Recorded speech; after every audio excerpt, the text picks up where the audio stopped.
Yo, happy Friday to everybody. The panel is back with another highly anticipated episode. How's everybody doing today? Everybody got their basketball references, everybody got their notes, everybody got their takes ready. Yes, sir. I'm actually not going to do a lot of talking today. It's going to be a lot of questions because today is the Houston Rockets episode. So my man to my left over here, he's going to be doing most of the yapping. So I'm just going to be doing a lot of listening today. So Mars looks like he's in pure bliss right now. you already know what time it is. So I'm going to be doing a lot of listening, a lot of question asking. So Mars Blackman is in the house. Yeah, we definitely gonna get into it. We're gonna deep dive into the Houston Rockets today. Will be a lot of questions, and it will be good answers or bad answers. I don't think there's no in between. I think I think you got two ends of the spectrum. So we're gonna see. But before we do that, there's a couple other things I want to talk about. I wanna talk about the Phoenix Suns right quick. Uh, Matt Abisha, he announced earlier that the team is gonna remove their games from cable, and he said that they're gonna be streaming their games for free for their sons or for their fans. He said that they're giving away free indoor TV antennas to every fan who doesn't already pay for a TV subscription. How do y'all feel about this from a ownership standpoint, from a GM standpoint? Like, is that a good move? Absolutely. I believe that's a great move. That's given at least in the local area or the immediate area or people that's just around that area. That's great for them. That's literally, I mean, for all the people that are merchants of the NBA streaming service, you couldn't watch half the games. You're blacklisted from watching the games. So that gives an opportunity for people. If you're paying the cheap seats, if you're on the floor seats, everybody gets to watch some Suns games. That's a great move from the owner. It shows that everybody's not money hungry.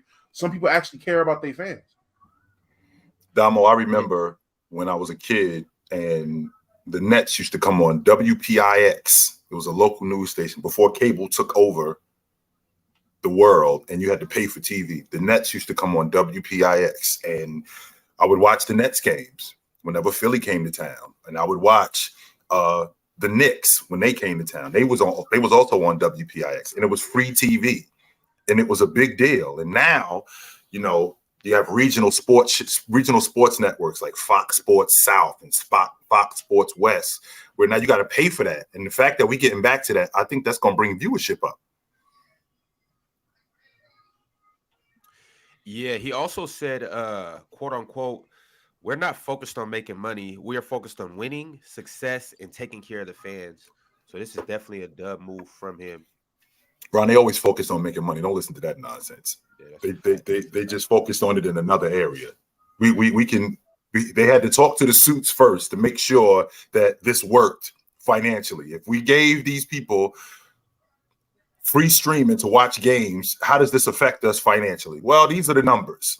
And it turns out that this does not put us in the red, it puts us in the black. So, okay, we're not focusing on the money. If this was something that put them in the red, they would not be doing that. So don't listen to that logic. That's nonsense. For sure. Your ticket was good with you today. How you feeling? What's cracking? All right, man. I got some comments that I want to share. You guys have been, going crazy in the comments this week. It's been a week's worth of excitement. We done talked about everything from Cleopatra to Katy Perry, Taylor Swift to Bruno Mars. And so, I mean, you guys come through in the comments. You guys always tell us what we doing good, what we doing bad. I want you guys to continue to do that. Critique us. Thank you, Mars. Today you guys are tag team champions of the world. Jalen Green propaganda. Okay, I see. Yeah, well, the first comment is from James B 7644. He said, "Let Mars cook," with like a million exclamation marks. Smart man, Mars. Does Mars get the cooking? What did Emerald used to do? I have nothing to say until we get to the Houston Rockets. Super chat from Blue Champagne. He says, "Shout out Uncle Chill, even though he got Kobe at 11." Blue Champagne. I'm never gonna let that down. Just so y'all know. Never should. And Big Ox, You could just put him top 10 and everything. You know what's interesting? If I wouldn't hear another word from anybody if I just moved them up one spot, not like 6 or 7 spots. If I just moved them up one spot, like all of this would get shut stick down. to your guns, Chitchat. Don't let them throw you off your Can you pivot. imagine that? Crazy. Hey, Chitchat, don't let him do that, man. If you want to hate on Kobe, that's fine. You could do that shit. Kind of like how you be hating on the Lakers. That's fair. No, that's fair. I really actually do hate on the Lakers. I don't believe you hate Kobe. I definitely don't think that. I hate the Lakers. There's a distinct difference here. Is there any other hate up here that should be called out? Yeah, I hate you. How about that, Ron? How you feel about that, Ron? Okay, let's get to the bottom. Let's get to that right now. You can't stand your ass. Don't worry. I got something for you today. Hey, in Morris, you and Bob are teamed up today. This is unfortunate for you. I just brought him up here because you was leaving him in the back. You about to be guilty by association. And for you dudes in the chat, for you guys in the chat, just so y'all know, Ron and Ox, when I first met them, I immediately gravitated to them because that's me and my man. These two, like Ron is ready to choke Ox out at some point, but he'll give Ox one of his eyes if he needed it. That's his man, 100%. So I love these two. I actually have offered to do that because Ox typically misses the backdoor cutters and open man and stuff like that on the court. So does he pass, Ron? Does he get off the peel? Hey, yo, you guys dub about me. Does he pass, Ron? Yes or no? Do we got to call the fun police on him? When it come to moving the ball, Ox dope. Ox got court okay. All right, so we ain't got to call the fun police on for 6'8" dude. Ox, Ox like Lamar Odom. Ox really could pass for real. Ox can grab it off the glass, go coast to coast, throw a no look, throw a cold bounce pass. All right. He don't really got no flash to him, but he make the right pass though. I definitely gonna jump off the screen, but you know what I'm saying. But we ain't got to call the fun police. No pizzazz, no pizzazz. No. All right, so we good. So good. And that's I'm cool with that. I'm cool with that. Mm-hmm. KJ Hunt 218 said one of the best podcasts in the world, like the whole wide world, Craig. And we just getting started, just so y'all know. Like we ain't like it ain't like we've been around for 10 years. We just getting started. We just getting cooking. Hang out. Another chat said, hey, from LS Nate said, if Bob leaves, I'm leaving. I ain't going nowhere. If y'all don't see me up here, it's not because of me. Y'all know I got the boot. If y'all don't see me up here, you sure? I ain't going nowhere. Because you do know that chat was from earlier in the week when. Oh, but that was different. Okay.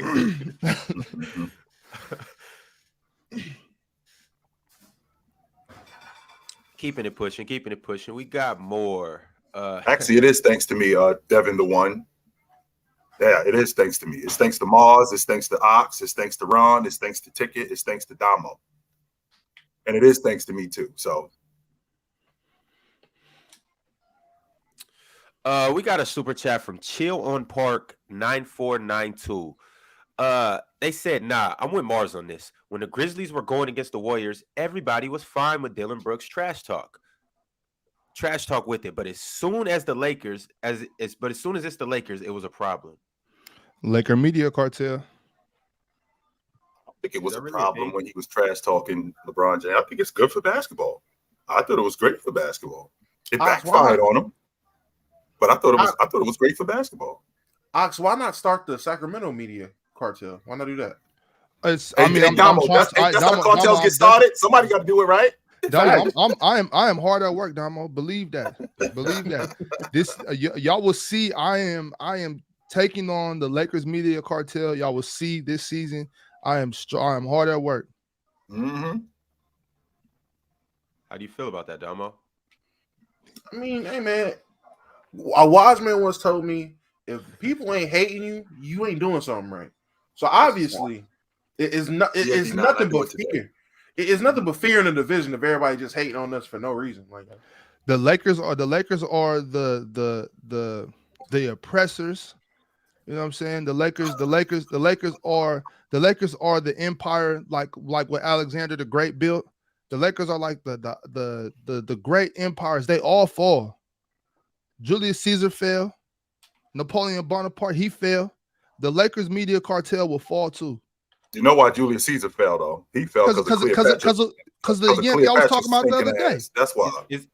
Why did Napoleon fall? I believe he probably shouldn't have went so deep in the Russia. Because he's short. I think he overshot it a little bit. He should have probably went home, regrouped. He got too greedy. Yeah. So my history isn't as sharp as it once was, but I believe Napoleon just bit off a little more than he could chew. He should have went home, regrouped. Same with Alexander the Great. Alexander the Great just got so overcome with greed, and you can see that happening with the Lakers media cartel too. You know what I'm saying? So the beam will light again. Y'all not gonna rob us this time, is what I'm saying. We ain't. That's what I was about to ask you, Big Ox. What's your disdain with the Lakers? Like, why do you hate them so much? What's really the problem with the Lakers? Part because I seen this get robbed. Part jealousy. What's that mean? Shout out jealousy. There's some envy in there. There's some envy. Shout out envy. There's a difference between jealousy and envy. Yeah, I'm not gonna say jealousy. There is some envy in there for sure. So there's a little bit of me wanting what they have. A little bit of that. That's fair. All right. And you know that when the Sacramento Kings start rolling like you anticipate that they're gonna start rolling, you know that hate's gonna come back on you. No, y'all. The thing about us is, we get hated when we're down. We get hated when we're up. Don't matter. That's Sacramento living. When you're from Sacramento in California, you know what I'm saying? We get that from everywhere, from the Bay Area, from LA, from San Diego. It ain't no thing. We will bring the Laker media cartel down. I don't think Sacramento gets hated on. I feel like you have to be cared about to get hated on. I feel like people just don't, Jalen, you don't know. You don't know, Jalen. It's rough, bro. It's rough out here. I'm just saying, Big Ox. Many have the quote unquote cartel. Many have tried, and many have failed. Look, the Knicks have a cartel too. They've just been bad for the past couple decades. Lakers the Knicks cartel is the goofy cartel. They the ones that the kingpin, he getting arrested, and the dude that come after him, he getting arrested too. They telling on, get them out of here, yo. I'm straight on the Knicks cartel. You know how they say they say there's white privilege. The Lakers got Laker privilege. They got yellow. They got yellow and purple privilege. Purple and gold privilege. Purple and gold privilege. Whatever them colors are, weak ass colors.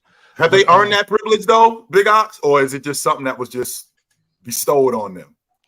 It's like they overstaying their welcome. You know how you got that friend Chitchat that comes to the house. You hanging out, we chilling, and you kind of just like, what you about to do today? That's what the Lakers fans are. It's just like they feel like they're supposed to be here. Like, yo, get the fuck out of my house. Nobody even invited you here.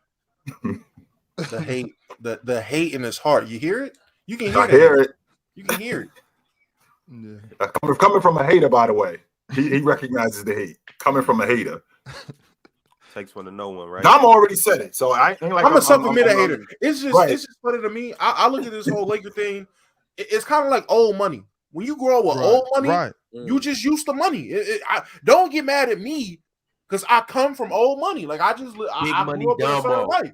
That's what it is. When you got new money, you got to break them old habits, break them generational curses type stuff. Big money. Damo, we shouldn't get mad at you because your great grandfather built a $100 million empire. That ain't your fault. Don't get mad at me because I grew up with a platinum spoon in my mouth. Let me tell you why though, Damo. It's because y'all benefit off of things like redlining. You know what I'm saying? Y'all benefit off of things like us not being allowed to buy real estate. You know what I'm saying? We were deprived and oppressed. And I'm coming for mine. I want my 40 acres in the mule Damo. We coming to get that. Ox wants his reparations. We coming to get that. If we don't get no reparations, we running up in banks. in Northern California or Southern California? Keep your hands where I can see them. Now I see it's a big federal bank right there on Figueroa. Keep your hands where I can see them. Run it. The Lakers right keeping all the money Figueroa, there. Right there downtown by the Staples Center. There ain't no crypto.com. It's the Staples Center. There's a big federal bank right down there on Figueroa. We need our bread. Run it. We getting our reparations. Hey, if y'all had to run in there with any like mask of any current players or past players, who would it be? He running up in there with. Or would it just, He running would it up in there just be with the red? Deja What was Stojakovic it, mask Tim and Dunham? everything. Nah, so De'Aaron running in there with the D-Lo mask. Ox, do you honestly believe that Ox, that 2002 NBA trophy, World Championship trophy that's in Los Angeles, you believe that That's belongs ours. to you That guys? belongs to us. That belongs You to believe us. that belongs to you? 100% that belongs to us. I agree with that too. And I you think want it to talk belongs about to the Kings. entitlement? That's crazy. Nah, I think it belongs to the Kings too. I'm with Ox there, Dom. I mean that referee job. We all saw it. We all saw what happened. Not Mars. Actually, Don't forget, Mars wasn't born. Actually, we didn't all see what happened. Man, You know what I did didn't see? nothing. I know what I saw. Game 7. I saw that in your building. I did see that. We saw that too. Look, Game 7 was questionable too. I saw you in Game too. 4 when you could have gone up 3-1 to end the series when you were up 24 points. I saw you spit it out like an amateur porn star. I saw you do that. Oh my god! Yes, I did that. I did see that. Jeez, okay. I did see that. I saw you in Game 7 in your building when Vlade Divac said earlier in the year, quote, "If we get home court advantage, we will beat the Lakers." I thought this was a Jalen Green show, Ryan. No. Oh, now you running the So Mars. I saw what you dudes did. Yo, Ryan, he just called us Kelsey Monroe. I just saw what happened. Why she gotta be what amateur though? Why she gotta be amateur? Hey, See what everybody was an amateur at once. Yeah. Not everybody was a pro. There were some people that was learning at some point. They didn't know what they were doing, and the Kings did. And the Kings did not know what they were doing. I mean, Kelsey Monroe a pro at this point. Yeah, I mean, let's be honest. Be For honest. sure. all right. On to the next comment. Villian FC said Chilltown versus Buddy OG reminds me of Peter Griffin versus the Chicken Man. I seen that, and that shit made me laugh hard, boy. I don't know who the Chicken Man is. I do know who Peter Griffin is, though. That's funny. Chilltown, if you don't know the episode and they was just fighting for like 30 minutes. Multiple episodes. Anytime Peter sees the Chicken Man, there's a 5-minute fight scene. It's Every on time. site. No, Chilltown. I'm talking about on site. They could be anywhere. And it's going As soon as he see him, like it's on. That is the epitome of funk on site. Like, oh, they get that. That's great. Moving along, y'all. We got a comment from Anthony Celestine 3559. He says some of these dudes in the super chats are crazy. Dude said I'll tear my ACL for me to talk basketball. He did. Yes, he did say that. That was wild. And he said, "Wish me good luck," too. He did say that. Putting that shit in the universe is crazy. Yes, we do. That is. Moving along, we got more. I got some good ones for y'all. I got some real good ones for y'all. Mhm. All right, here we go. We got one from D James 765. He said, "I swear PC legendary. Got Chill on here reciting Jigga my nigga like a college professor, bruh." Hey, Chill, what was that for the people that missed it? The line Jigga said in So Ghetto when he said, "I'm cruising in the car, got this bougie bra." She said, "Jigga man, you rich, take that do-rag off." I hit a U-turn. I'm like, "Bird, I'm dropping you back off." Back in front of the club, Jigga, why you do that for? Thug nigga till the end, tell a friend, bitch. Won't change for no paper, plus I've been rich. All right, but he spit one more Jay-Z bar. I'm gonna start reciting the legend Lil Wayne himself. I'm getting sick of this. Mhm. Getting sick of this, man. Mhm. Yo, Damo. I got some E40 bars ready to go. So we Hey, let me be clear, big guys. If y'all start rapping, we're gonna start singing some. I'm from the East Coast. I'm ingrained in the East Coast, born and raised on the East Coast. I love me some E40. I dig me some E-Feezy. 100. I lived in the Bay Area for 4 years. I love me some E40. real ones, no Chilltown. Real ones, yes, sir. I dig me some E40. Damo, I'll never forget that episode where I think Chill was rapping and I think Ticket and Chill. Yeah, Ticket they was in there just something too. Yeah, all them Kumo D lyrics. Yeah. Yeah. And you said, "Watch, I could do this too." And everybody stopped and we was waiting. It was highly anticipated. Like, what's Damo about to do next? and then you just started rapping 6'7", but in a slow poem type of form. 6'7" is dope too, by the way. Damo. 6'7" is super dope. I definitely dig that. It's break it cool. down, But out of what all was the the- Lil Wayne songs, 6'7" though. Yes. What? Real G moving sounds like lasagna. You better stop telling niggas how to spell. What? What's that one? It was the one on that album though. Man, because I remember my little brother used to trip off that. He was like 6. He used to be like, could we play that? He used to just want to rap the whole thing. That's, man, when Wayne dropped that album, bro, he was I going. know you're not talking about a Millie because a Millie is like. Nah, not a million. It was like one of the first songs. It was like one of the first songs on the album. It was, I can't remember right now. It was so long ago, bro. What? Real quick, music P. Just what did E40 say? I'm not a freestylist. Don't rap for free, man. It's pay styles on mine because I love money, man. I'm big time when it comes to E40. I dig me some E40, 100%. E40 don't play. Mm-hmm. When he said shape them dreads, I was like, yeah, this dude's hot. Yo, Damo, I'm telling you, before every game in high school, we'd go like to the opposing, like in the hallway. So even if the opposing room was in like the room or something, we'd get to doing the beat that tell me when to go beat, knocking the beat on the wall, and then just that's how we got into the game, getting ready. It was a vibe. It was a vibe. Word. I'm not gonna lie, I never got the aux when we were getting ready for our games. I'll be trying to play like Rihanna's Unfaithful or something to get hyped. I'm telling you, different, man. It's different. I feel Right? you though, Jalen, because I feel like before like if you work out or before a game, sometimes I get too like anxious or something. So sometimes I have to put on some Whitney Houston, some Anita, some Mary J or something just to kind of calm me down. I could dig that, but like to play it in the speakers for everybody to get hype is like that's psycho behavior, bro. I remember back when we was in college. This is my first year. You was a sophomore, I was a freshman. You was telling me, oh yeah, man, I'll be listening to Anita Baker before the game. I'll be listening to this. I'll be listening to that. And I gave you a look. I don't think you even see me. I gave you a look like, what? You listening to Anita Baker before the game? You got to calm down. I used to get, and I didn't know at the time that I was having anxiety attacks until my sister explained, like, yo, that's what an anxiety attack feel like. I'll just be like, until the tip, even in the layups, bro, just be too nervous, too jittery, like, be ready to go. So I had to listen to specifically Mary J. Blige will really just calm you down. Different. Yeah. I was like, nah. It wasn't working. Baseline for real. Hey, chat. Drop your favorite pre-game song or pre-workout song. Let's hear and let's see some of these songs. But I got a couple more comments. One from Westside 5953. He said Jay-Z ain't get hot until he started dating Beyonce. It helps. It definitely helped him stay relevant in pop culture. Mary and Beyonce definitely helped him stay relevant in pop culture. That's a fact. Jay-Z a Beyonce merchant? Actually, he became what he became when Big died. If Big was still around, I don't think Jay-Z would have been what he was.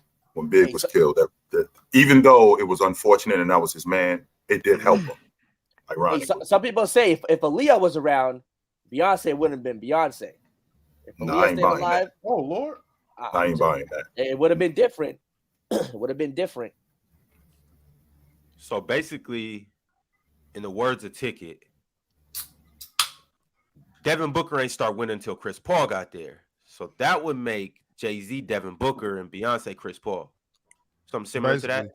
But y'all better watch what y'all say about Beyonce on here, Jalen. That Beehive ain't no joke. Hey, they know. Hey, Beyonce's that girl, but I'm telling you, Aaliyah was that girl everyone was pushing. She was the front. She was the main girl. She was the main R&B chick that, the media was pushing, pop culture, all that. Yeah, Aaliyah the one. Always been the one. Always will be the one. Last but certainly not least, Kendrick Jenkins 96 said we need more PC music. Dub show El Damo for confusing Jadakiss with Twista. That was crazy, though. That was pretty wild. Hey, I'll take my L, man. I'll take my L. Excuse me. Can't even fight it. All right, y'all, we got super chat, so we're going to go ahead and take care of these. Appreciate y'all for sending them through. If you haven't yet liked the video, go ahead and do that. If you haven't subscribed yet, you watching the video, you liking the video, you might as well hit that subscription button too. On top of that, y'all go follow all these guys on their own respective channels. A lot of them is already up here. You see Mars Talk Sports, Ticket TV 2. Bob, what's yours? It's just Big Ox Bob. Big I'll Ox host Bob. for not knowing. I'll host. Chill. What's yours? Chilltown Hoops. Jalen, where can we find you at? Where can we get the music at? Jalen Carter Music, Instagram, on YouTube, Spotify, Apple Music. We all there. You got it. Damo. It's a special place we can find you too, right? 100%. Hey, that's Damo on YouTube. That's Damo on Kick, and let's keep it a buck on YouTube and Twitch. Yo, shout out, Damo. I saw your video. I saw your video the other day. We were talking about how female rap is destroying the music industry. I'm with you. That Ice Spike, I'm with you. Oh, so you guys are misogynists. Okay. Whoa. El misogynist. Wait. I don't know if the take was female rappers are destroying the rap game. It was more like the fake. Oh, so Jalen misquoted you? It's like, all right, so you know how like the fake tough guy rappers, like back in like Little Pump and Smoke Perp days, like everyone used a gun, but you can tell you wouldn't bust a grape. Yeah, it was kind of like that. Like a lot of these women are fake, like, you know, fake like they own that, but then Sexy Red come around, you're like, all right, that's a real ratchet one. Like she's actually ratchet for real. I just think all female rap sounds the same. It's always like pussy wet, ass fat. I can make my ass clap. I can write like it's the same thing every time. Like give me something else. Like I don't care. Let's talk about. Well, Jalen, can't we say the same for like what the male rappers were rapping about? I fuck this many bitches. I got 10 chains. I sell drugs. I shoot niggas in the chest. Shoot you in your chest. I wet you. Like, isn't that the same thing, bro? That's a fair point. I say with female rap, it's always like. Now, don't get me wrong. I don't like the super explicit lyrics from the men or the women. You know what I'm saying? But I would rather listen to music about vaginas than murder. I mean, that's the point. Give me that. Who would it? You know, personally, you know what I'm saying? Like, give me a music video where you're not shaking your ass. Like, it's just like, I get it. You can shake your ass. Cool. Give me something else. Just give me something else. Hey, complaining about the free show is kind of weird, man. I'm just saying. Like, wait, what female artists? Go ahead. Go ahead. I was gonna say, what female artists do you actually listen to though? Because if you looking at like an Ice Spice, Sexy Red, Meg Thee Stallion, and you're like, yeah, do some other than shake your ass. I don't think you're in the right market, gang. Cardi B, all that. Yeah, I mean, I don't really listen to a lot of female rap. What I see, the main one, what Cardi B, the ones you just mentioned, Lado, Cardi B. Cardi B be coming with it. Should be dumping. And for real, I'm gonna keep it a buck. And I don't listen to Cardi B like this, but I don't ever think I've heard a weak Cardi B verse. I don't care if she wrote it or not. Yeah, I don't think I've ever heard a weak one. Brian, you was trying to push Coi Leray on me though. Oh, that's what I don't like. Got it. She's not bad. She's not that bad. She's not as bad as you would think. That was the other purpose. Coi Leray goated for him. Damo, a female MC Kevin, that's a fact. I'm in tripping off Lotto right Damo, now. And Damo, in 2023, a female MC that you say she is whack. Get her up out of here. That's a lot. Ice Spice. Ice Spice got to go. Ice Spice is the one for me. Ice Spice to me since day one has been basura. I cannot. I don't get it. I know the appeal, but in terms of people acting like, I swear I just woke up and people were all in on the joke and just didn't tell me because we're just gonna act like we really like her songs. This shit is trash. I don't like it. But a female, I don't really get the appeal either. She's not even that hot. She really doesn't look that good either. Yeah, this is crazy, Jalen. I don't So know. Jalen, on top of her being a whack rapper, she ain't really that cute. That's what I'm saying. If you're a whack rapper, but you're nice to look at, okay, I get it. She ain't even really that nice to look at. Jalen, we know what this is, Jalen. I'm not gonna say nothing. I'm not gonna say nothing, Jalen, but we know what this is. Jalen. Guarantee if Ice Spice looked like LeBron, you wouldn't be saying this. That's what I'm saying. Ice Spice looked like LeBron, you wouldn't be saying LeBron. That's crazy. She look like LeBron. That's crazy. That is even cool. If she was if she was a little more, don't more, look good. She don't look good either. Sexy Red look terrible. All right, buddy. But you think Sexy Red look good, Damo? I'm saying. I'm not talking about Sexy Red. I'm talking about Ice Spice. Okay, if she looked like Rihanna, it'd be cool. You just saying all women look horrible is crazy. That's crazy. Who said I think Rihanna looked great? That's crazy. We could talk about Lotto though. Like, I don't know about. I could listen to Lotto on mute. I'm having problems right now. I'm having some issues getting away from that right now. She taking me back to my old ways. Ox is wild. Oh, man. I'm just saying. Hey, Damo, I feel like I'm walking down Broadway right there. Bro, where the woman that looked like Sierra? That's a beautiful woman. If she was rapping, I'm listening. We got to move on, so I don't want to stir anything up. But I got some somebody actions in the dissed chat. that look This better is than crazy. Sierra, but I digress. Who that did look better than Sierra? Somebody you just dissed, but we'll keep it pushing. Houston or Alan R said Houston versus Boston finals this year. I see the vision. Even I ain't pushing that vision. Yo, how much you pay him, Mars? That's what I ain't even pushing the finals vision. Hey, Mars got a burner. Mars got a Can they burner. get the playoff first? Can they get into the play-in tournament first? Yes. Before we put them in the finals. See what you done did, Mars? You done put a battery in all these Houston fans back. Now they ready to go now. They think y'all finna make a conference finals run. It's possible. Jalen Green is that good, bro. We'll see. 25 guys are tag team partners today. I see. Ace 30 said, "Who are the top 5 Rocket players ever?" Amen Thompson, Jalen Green, Dylan Brooks, Jabari Smith Jr., and Alperen Sengun. It's like that. So again, rewind. Hit the rewind button. Okay, now we're being serious. Once again, Miles from the top. Hakeem, James Harden, Moses Malone, Calvin Murphy, Max Sauce. It's like or Alvin Hayes get that last spot. Yao doesn't get it over T-Mac. Yao doesn't get it over. You said James Harden. T-Mac is in the Yao absolutely gets it over T-Mac. Okay. Yes, he does. Yao's over T-Mac just based on how long they were there for. Yes, Yao definitely gets it over T-Mac. Well, Rudy Tomjanovich. That fifth spot, unless I'm forgetting someone obvious. How long was Ralph healthy with Houston? What, just 4 years? Not a lot. 4 or 5 years, not long enough. No. Yeah. I genuinely don't know the fifth spot. I'm gonna be honest. Alvin Hayes? It'll probably be Yao Ming. Alvin Hayes, I don't think was there long enough either. Yeah, so I'll go Hakeem, James Harden, Moses Malone, Calvin Murphy, Yao Ming. That'll be the fact. He'll play one season. Harden over Moses? He said Moses.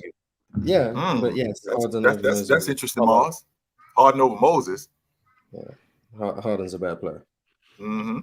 Took them to the NBA championship. Won the league MVP twice. Yeah, Mr. Man. Shout out Louis Scola. Yeah. That's interesting. I like Louis Scola. Second who you got, Chill? I was the top 4 was who Mars was saying.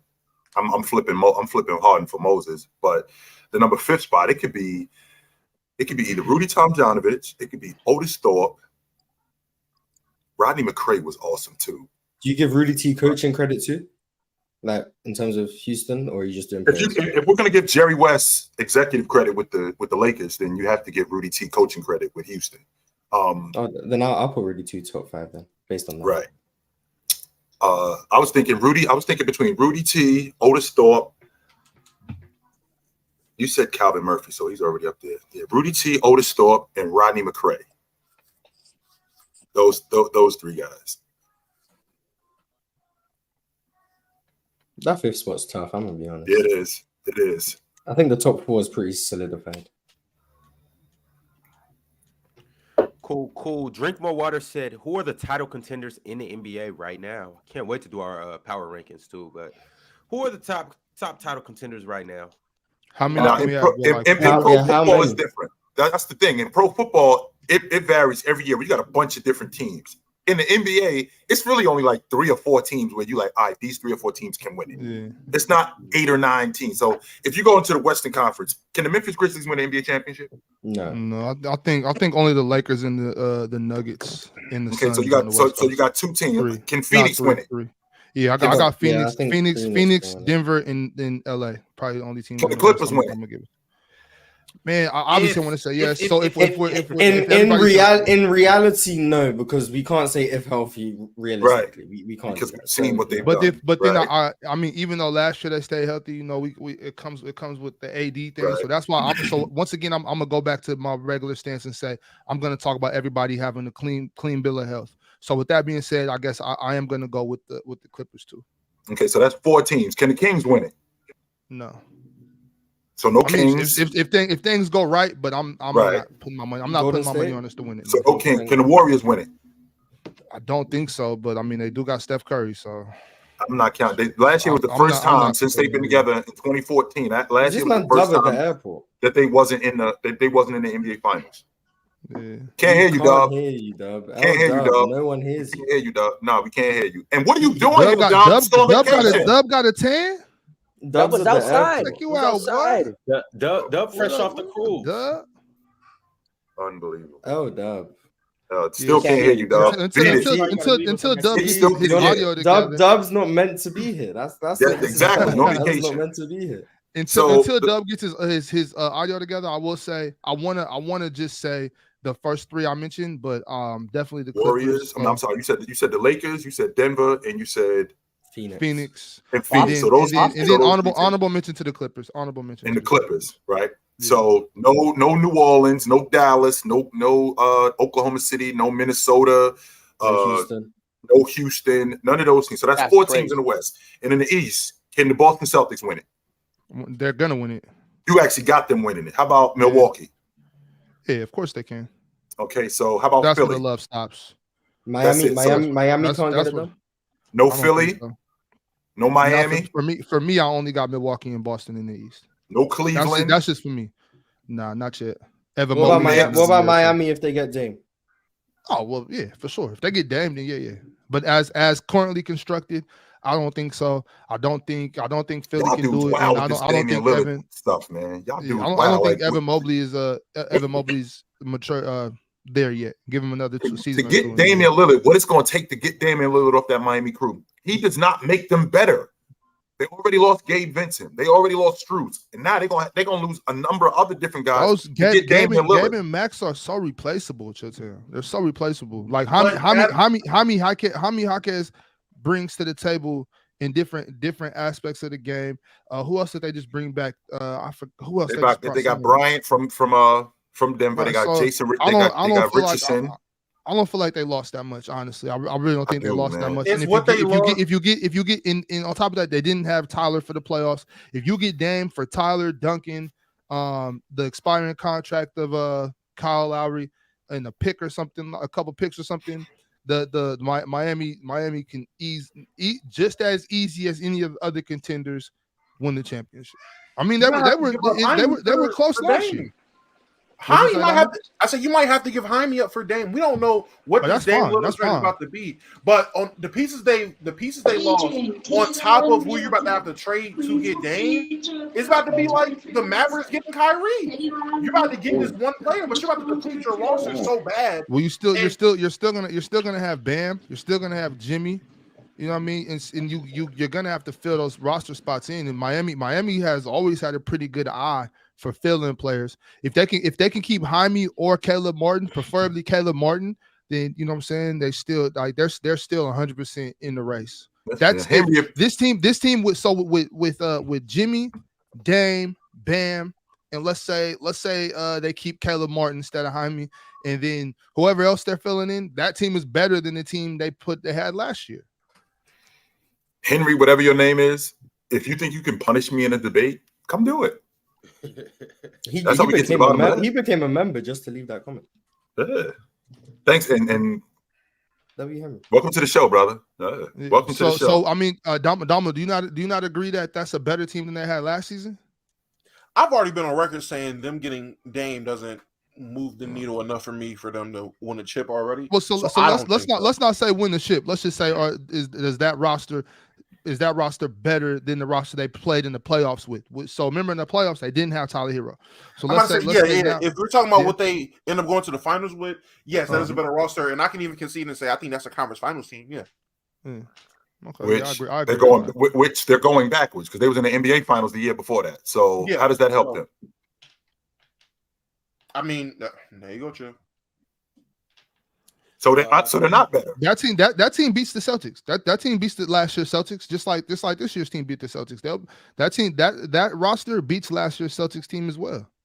With Dame, you don't have Tyler Hero, but now you have Dame. I'm not even thinking about Gabe Vincent and Max Strus at all. If Dame arrives in Dade County, we not even talking about Gabe Vincent ever again. ever again. Now, hang on for a second, maybe, guys. What I'm saying is for what they have to give up, does Dame make up for all of that? So Yeah, what are they giving up, Chilltown? Giving up Vic, losing Gabe Vincent, losing Max Strus. Okay, these are two starters on the team that was in the NBA Finals, right? Now you're gonna have to give up Tyler Hero. And who else? In Portland, the reason why this trade hasn't gone through already is because Miami is offering a bucket of extra crispy and a 6-pack. Right. That's why this deal hasn't gotten done yet. And what Miami is for what Portland's going to want, I'm sure that they've thrown Bam's name in there, and Portland has probably hung the phone up because of that. Because no, that defeats the purpose of getting Dame. If we're going to have to give up Bam, we're not interested in giving up Bam. So the stuff that they're going to have to give up, I understand getting Bryant on the squad, right? I understand getting Jason Richardson, who's a rotation player. I understand that he was underwhelming when he was in Boston, and that's why he got moved to San Antonio. Right. He was underwhelming. He was underwhelming in Boston. That's why they traded him. So now we're going to trade him again back to Miami, which is a championship contender, and he's going to make up for what Tyler Hero was bringing. He's going to make up for what these rotation guys are. Now, Dame's going to do that, Chilltown. And according to Mars, Dame is a first-round merchant. So now when we going deep into the playoffs, what kind of performance are we going to get from Dame? You got them as a conference championship team. Them going to the conference championship, that should be minimum because 3 of the last 4 years we've been in the conference championship. We're getting Dame so we can have a parade on Biscayne Boulevard. If they lose in the conference championship, we're going backwards. This will be the best roster they had since probably 2020. You know what I'm saying? And probably even better than that. If you keep Bam and keep Jimmy, I don't give a damn who you got to give up. Tyler can go. Duncan, get the hell out of here. I'm personally driving him to the airport. Like buy Duncan. If you bring Dame over there, Dame is collectively better than all 5 of them dudes you named. And then Josh Richardson is far from a slouch. Like obviously he's not as good as I thought he was going to be. But if you got Josh Richardson over there, so let's say the starting lineup is Dame, Josh, Jimmy, what, K-Love or K-Love and Bam? K-Love. No, I don't think it's K-Love. I don't think it's K-Love at the 4. So Bam, who's their 4-man? And Bam at the 5. Who is their 4-man? So I don't know who the 4 is. I don't. If they keep Caleb or keep Jaime, then this is the best Miami team we've seen since Jimmy got there. Well, hold up though, Ox, because y'all remember I sent some mock trades into the chat just yesterday, and I was like, I can't wait to talk about this on the panel. And one of them, they had the Heat basically getting back not only Dame but Nurkic too. Nurkic, that's right, Chilltown. Because remember, Portland says if you take Dame, you have to take Nurkic with him. So, I mean that Miami team is the best roster I've seen since D Wade was there. You allow Bam to play the 4. Which he should be playing anyway. I think Bam is a 4-man playing the 5. So not only do you get Dame, another closer, another elite point guard, but then you also fix some of your internal problems. You get another big body in there, which Nurkic isn't garbage. He just has a health issue.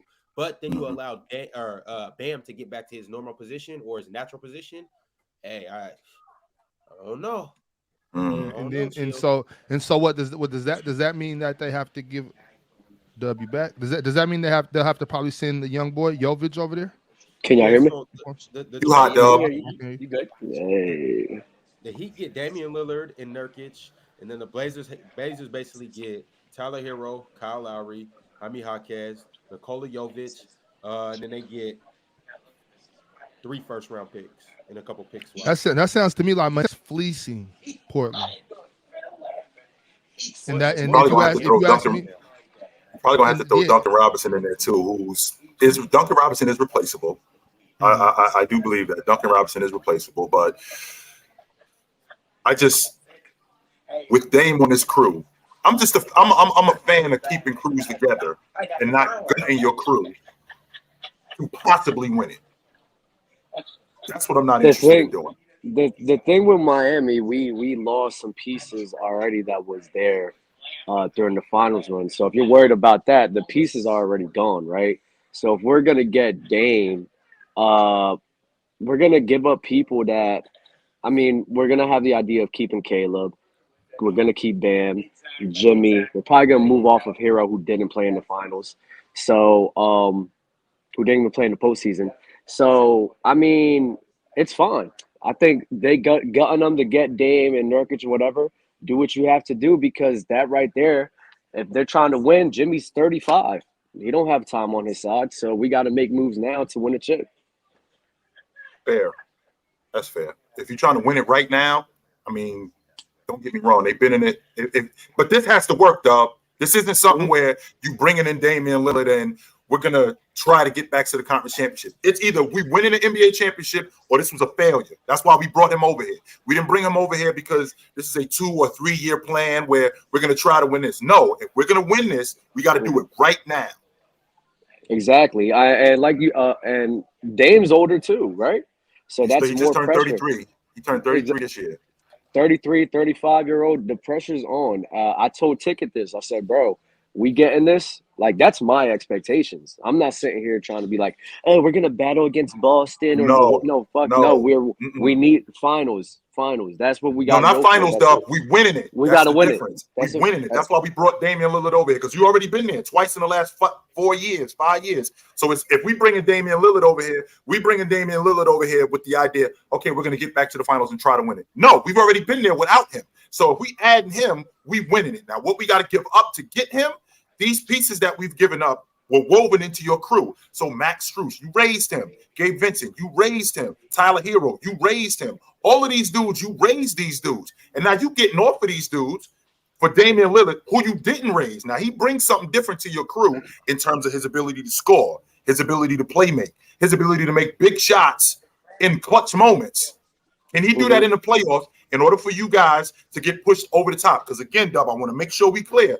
I'm not getting involved with you because we might do this. No, I might as well keep the group that I'm with if I'm thinking, yo, we're going to try to get back there. You the difference when you come over here. You're the one that's going to, when y'all traded for Shaq, okay, we already got Dwayne Wade and we in the playoffs. We get the Diesel, we go into the NBA championship. Right. That's a fact. That's the goal. Yo, leave me alone, man. I'm at the airport, bro. We talking about not being on the camera. I'm waiting to go back home, bro. My vacation's over. Actually, it's not, Dub. The travel back home, you still on vacation. The vacation isn't over until I actually come back to work. Listen, I got so many agendas. I got so many agendas to get off, man, especially for football. Football has been crazy. I'm not even going to lie. But so many agendas. Y'all be capping up here, bro. Way too much, man. Mars, you be capping too, Dub. Because I heard you be capping too, Dub. Because when you got called out on when dude was talking to you about Magic being able to score, you talking about, well, what happened with Magic in '91? Why couldn't he score? Dub, just so you know, he led the Lakers in scoring in the playoffs that year. Just so you know, it was only 18 points a game. When I'm thinking about, I was in the finals. I was in the finals. He was in the finals, but I'm looking for like a 25 point per game guy. He only did that one time in his career, and that was when he 22 a game in the playoffs that year. Dub, just so you know, he averaged 22 a game in the playoffs. In which playoffs? Not in 91. In 1991, he averaged 22 a game in the playoffs. Double check, yes, sir. Yes, he averaged 22. And the reason why he went down to 19 a game in the playoffs against the Bulls in the finals. He went down to 19 a game against the Bulls in the finals because of who he was going up against, having to deal with Jordan, having to deal with Scottie Pippen. He didn't have to deal with none of that. He didn't have to deal with none of that during his run. 21.8. Yes, 21.8. In 91. Mm-hmm. What was the year in before? 1990, he averaged 25. He has 25 in 1990. 25.2, I think it was. Yeah. I looked at one. He had a crazy series against the Phoenix Suns. The thing is, I really don't. The thing is that y'all give Magic. I don't believe he had this scoring prowess on command like that. I think it will happen in spurts, but it wasn't like, oh yeah, I need to sit here and give a team 25 to 30. Oh, I could just do this whenever I want. I don't think that was him. I don't. He did it in the playoffs in '91, dog. When they played against Golden State, he went for 40 against Golden State. So he could do that he could do it on call. I just don't do that because that's not my job. It's on spurts. It's just not my job. It's never been my job. I'm a bucket getter.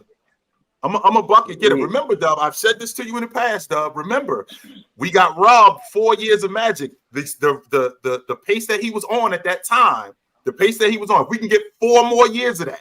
If we could get 4 more years of that, Magic is a 25,000 point scorer in his career. 25,000 points. If we get that for 4 more years, we got jerked in his prime. We got robbed 4 years. We got jerked off for Kobe too, man. But Ron, you wanted me to get some Luka agendas off, man. What? They be You sounded like you had something that you needed. I'm with all the Luka love, but You heard what you that, said? Damo? Yo, That was crazy. Read the message. Read the message I said in the chat. I forgot what I said, bro. I'm so hungover. It's been a week of drinking. You do Yo, look like you climbing out of a bottle of tequila right now, Oh Doug. my You do look God. like that right now. You look wild right now, yo. got Dub, some you stand white. on the Luka peaked higher than Magic Johnson. Oh yeah, I'm Wait, standing on. Go ahead, Ron. Because you said he peaked higher than a bunch of people. Dub, are you sure you want to do this? You're hungover. Yes, he peaked. He peaked. Wrong.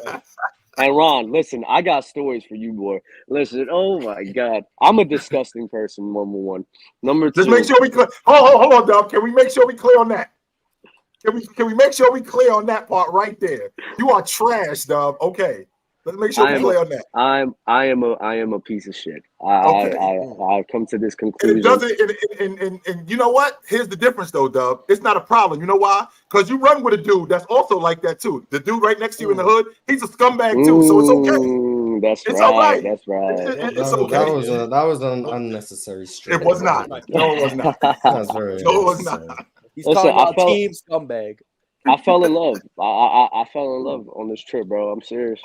That's a beautiful thing. Love's a beautiful thing. I like hearing shit like this. Hold on, Ron. No, listen. You can't leave us like that. What's happening? Listen, I'm gonna tell you, right? It's like it was like a perfect embodiment of like who I would be if I was the opposite sex, right? Middle child, same type of way of thinking, funny as hell, goofy, wild, out late, got priorities straight. You feel me? Keeping it real, you feel me? And I'm sitting here like, yo, the more and more I talk to her, I'm like, dang, bro, I fuck with you even heavy because I be doing the same thing.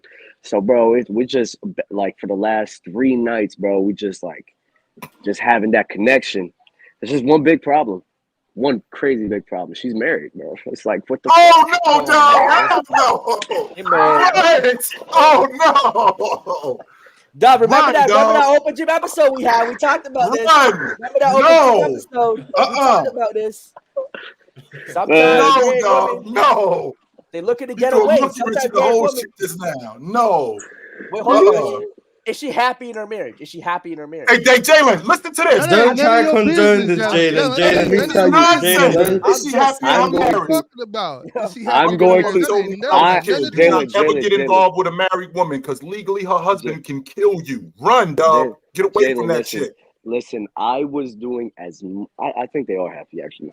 I was doing as much as I possibly could to break down that wall, bro. You don't understand. I was doing everything under the sun, everything under, and too bad the sister-in-law came in that last night. Ain't you a preacher's son, Dub? Yep. Dub. Her husband was on the cruise. No. She was home. He was with he would have threw Dub ass overboard. He would have made Dub walk the plank, Ron. Get this dude off the boat. Oh man. Look, if she's in a happy marriage, you gotta let her go. But like I said, sometimes girls are unhappy marriages. 15 years. Yo, Mars. So if you get a random message, from some area code you don't know, and it happens to be some chick's husband, and it's a video of Dub walking the plank, and they say, "Cash at me everything you got," or your man swimming with the fishes. What are you doing, Mars? Letting them swim with the fishes. I'll give them everything I got. I got a whole like $2. What are they gonna do? I gave you my money to damn $2. You broker than me, Mars. Hey man, new drop. They go my money. Hey, wait, 15 years of marriage, so she's like at least a decade older than you. She was a woman. Don't worry about that shit, Jalen. Okay, I'm just saying. She a woman. Okay. It's over 30. It's over. Okay, Dub. So you done built up this expense, bro. Did you crack or not? Can we get That's to what the I'm point? saying. 3 days you were talking to her. I don't want to. No, I'm gonna take that. So you did all that, but now you're not gonna kiss and tell. You done talk. I'm gonna take that as a no, and it's probably a good thing. So it was a good thing. It was really last night. We was almost there, and right when it was about to happen, the sister-in-law came back. And once the sister-in-law came back, I guess she like snapped back to like common sense. She saved you. But saved listen, you. I'm not going to say this here. But I will tell y'all there You were just said some it. action. There were some actions being done, Mm. He just said and it was Mars. This is who you run with. I'm not going to say over this the here, but I'm line. going to say it here. This is what I got to deal with y'all dudes. I'm not going to say it here, but I'm going to say it here. Right. This And ain't then got nothing proceed to to do tell with me. me. I This can't. is- I this is can't. Dub. I What was can't go that? in. I can't go into details. The fuck? I mean, Dub, it sounds like We're I not mean, asking what color was the panties, Dub. We just asked if you crack or not, Facts. bro. What the Facts. fuck? Nah. Hey, look. I wish. Hey, look, I look, wish. look. I'm I so. hate I'm to be this listen. guy. Wait, I'm Dub, I hate to be this I'm guy, but we heartbroken. gotta I'm move on. heartbroken, bro. Hey, I'm heartbroken. if y'all want to hear more about the story, you just gotta join the panel community. Dove's World. Mm. Dove's World. Go We'll to talk Dub's about World. it then. W plug. Yes. Damn, Dub, Nasty. they in the comments saying that your balls was bluer than your shirt.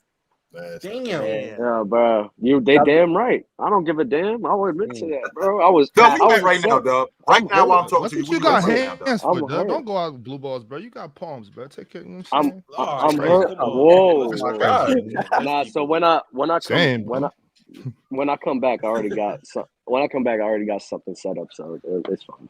Mm. Where I'm you not at, tripping Dub? off of it. Yeah, Right now, while basketball we bet. talking to you, where you at? I'm in Orlando. Okay. Yeah, Dub's Orlando, about to Florida. listen to Drake's Marvin Dream throughout the whole flight. He gonna really be thinking Yeah. about it. He No, gonna be whimpering Jalen in the corner. I'm telling you, man. Drake's Marvin Dreams, Usher's Confessions Part 2. He gonna be listening to them songs. Listen, I'm hurt. No, I'm so hurt. I see it in your face. He actually Yeah, care about it. He kind I'm of very share, upset. but you know. I So that's why you genuinely. pushing these Luka agendas, because you tight. Yeah, bro. Let's talk about Luka being better than Allen Oh Iverson. man, Let's talk about. these takes Let's coming talk out of about. emotion. They're not coming out Let's of logic, Dub. Luka better than Allen Iverson? I mean, let's I think talk that's about. already a thing. Yes. I think that's already a thing. Shout out AI, but that's already a Yeah, thing. but Jalen, All you right, hate Allen gentlemen, I Iverson. think I'm gonna take my I smoke got- break now. I'll be back. I love AI. This is crazy. You don't love AI. You hate AI. Nah, he cool. What- Top 50, 75. See, that's 75 is crazy, but okay. So back Well, to what Dub said in the chat, the panel community chat that you guys all should join. He said Luka's peak is already top 20. He said he's better than AI. Dub also said he's better than Harden too, no cap. And I'm not even gonna read off this last one. That's just Please, Ron. Please. We need to know. The last one was the only one he was spitting facts. Mm. I got you, Dub. I stand with you. Yeah. So Luka yeah. already peaked at top 20. No, what was the Luka's- last one? Magic Johnson. Oh yeah, Magic Johnson. Yeah, for sure. Luka Doncic and what he's been able to do. It's similar to like people love glazing and praising Jokic, right? Which is fine. I think he definitely deserves it. But Jokic is glazable. Yeah. Okay. Carry on. yeah, the offensive gap between like Luka and Jokic, it's not like this crazy insurmountable gap, right? So if we're so comfortable with putting all of this Jokic propaganda out here and who he is, in my head, I'm like, well, Luka Doncic, a guy who's shown in the postseason, he could drop 30 to 35 in a game, hit clutch shots for you, play make for his crew, or guys like Kristaps Porzingis, Reggie Bullock, who was in the playoffs that year? I'm forgetting the names. Maxi Kleber and everything. Yeah, if he's Dorian Finney-Smith, if he's doing it with a crew like this, bro, and still performing on this level, I mean, bro, like, what are we even talking about? He's been a great postseason performer. The only postseason he's kind of shaky on was the Golden State Warriors, who's probably the best or the second best defense in the league. The playmaking and how he could create for the guys around him.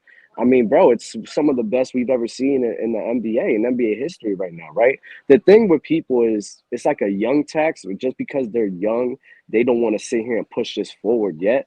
In my head, like, if you're better now, you're better man. Now, the last 3 seasons guys have been going on, it's been better than a lot of guys in NBA history. It's been better than Allen Iverson for me.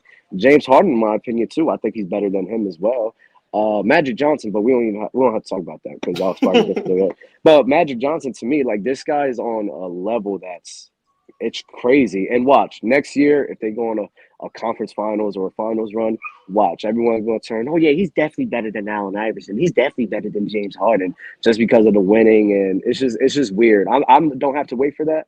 I already know who he is. So I'm already at the finish line. I'm going to just wait for y'all to. So Luka is going into year 6. I think Luka is going into year 6 this season, right? Luka's going into year 6. He's been in the top 5 in terms of best players in the league for arguably the last 3 seasons. Is that fair? Yep. Mm-hmm. I think arguably the last 3 seasons he's been in the top 5 players in the game. Efficiency, it goes up and down with him, but I'm not really going to talk about numbers more than I'm going to talk about his responsibility as an offensive player and being responsible for Finney Smith's offense, being responsible for Tim Hardaway Jr.'s offense, being responsible for Bullock's offense, not having a 5-man in the hole that he can actually go to for buckets. That's probably been their Achilles heel, the fact that they don't have a steady 5-man that they could go to, because Kleber can knock down shots. Sure, that's not a problem. But actually have a guy that they could go to where they can get easy buckets, where they can get other bigs in foul trouble. Now, as far as Luka being his peak, I'm not really sure that we've seen that yet, because we still talking about a dude, I think he's 23. He's 24. 24. Okay, so he probably just turned 24. So I don't think that we've seen it yet, but I don't really know how much better Luka is going to get, because Luka came into the game pretty polished. So there isn't really much that I've seen from him at this point that I didn't see from him earlier, right? So his ability to play make, his ability to pass, he was doing that in the EuroLeague. It's just that the pro game in the NBA is a little bit more wide open. Now, his ability to score, we're talking about him and Allen Iverson. I mean, I think they both are high volume shooters. I think Allen Iverson is a better shot creator than Luka. I think that he's young Allen Iverson may be a better finisher at the rim. I'm not going to say that he's a better. I'm not going to say he's a better finisher when he got older, but at the rim, I think he's a better finisher.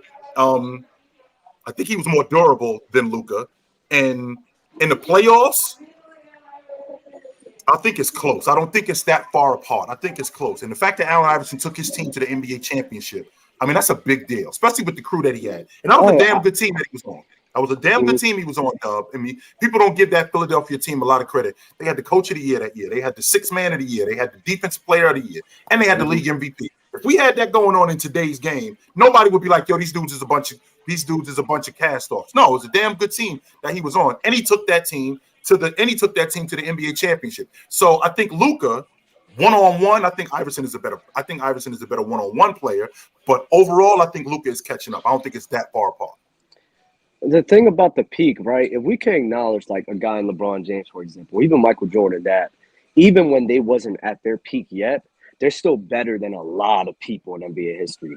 Cleveland, LeBron James, right? Before Miami. Even though we know that that's not the best version, we know like this dude is that's a top 20 player, easily top 25, easily. Don't not even think twice about it, right? So it's kind of the same thought process where just because he hasn't reached his peak yet does not mean he hasn't reached the peak of others.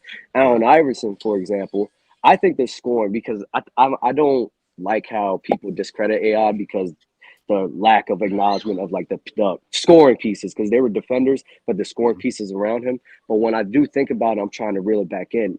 The scoring prowess, I would side more towards Luka. He could stretch the defense out at the top. On top of that, he shoots over the defenders very well. He doesn't need a lot of space. Creation, I do give you that. Allen Iverson, you could say creates better, but the shot making that Luka can, shooting over defenders, the shooting touch at the mid range, finishing, and the 3-point shot. I mean, bro, that's something. It's very close, but I'm gonna give Luka that edge. And then the playmaking, even though Allen Iverson was a great playmaker and passer, man, it's not to the level of Luka. The way that this guy could thread the needle between holes, between passes out the post, driving to the basket, bro, he'd be throwing passes between everyone's hands, trying to swipe the ball away, and it's ridiculous. So, if I'm in defense, Allen Iverson isn't that great of a defender like Luka. He's better than Luka. He's better than Luka, but it's not enough for me to move the needle and be like, all right, Allen Iverson's going to get this edge on and be better. Man, Luka just being the better offensive player, in my opinion. I mean, bro, I don't know how he's not. I don't. But like I said, Chilltown, your opinion would change if Luka makes a finals run. And I don't agree with that way of thinking. Well, winning matters when we talk about the best players. Winning absolutely matters. We can't. I can't just go off you being a better. You and me have had this conversation before, B. I can't just go off you being a better basketball, quote unquote, player. Because KD a better basketball player than Jason Tatum, but he got outplayed by Jason Tatum. So the fact that you are a better basketball player and you do some things better, that's not enough. The fact that you win, that matters. When we're talking about being a better player, and even in how you win matters too. How you win also matters. So it's not just the fact that, yo, I won and I was on a bomb squad. Well, I can win and be on a bomb squad and not really do much. In the words of Mars, I believe that's called winning bias. But I can also be on a subpar team and I can win, and I did a lot more to enhance my unit. That matters. Well, Luka, you could say he did just as much because they went to the conference finals and went up against the Golden State Warriors, who was the champion at the time. So they lost to the champs. They were fighting against the champs in the Western Conference Finals. And the Clippers, when he was balling out of them, still solo carrying, that was a finals contending team that he was giving buckets all by himself with nobody else around him. So if I'm putting all of this into context and understanding, does one advancement of a round finals? I think that was largely due to that was largely due to coaching too, and when they was in the bubble, because they didn't really know what they was doing with Luka. Don't get me wrong, I'm not Luka. I'm sorry, they didn't know what they was doing with KP. He was so much in the dark about what they were doing with him, whether they want to play him in the high post, whether they want to play him on the block. He looking at Luka like, where do you want me to play? Now, again, the thing is chill though. Like, why is it that one advancement of a round where Allen Iverson, he was getting bounced out the first round too? Why is it that one advancement of a round is that impactful? We don't talk about a guy is better because he's making it to the second round. So why are we doing it off of one round to the finals? I don't understand that. Well, when you get deeper into the playoffs, you're going up against better teams. And when you advance and pass better teams, that matters. And you playing better. The finals opponent isn't always the best team. 2018, for example. You disagree, but 2018, I think the finals was really the Western Conference Championship.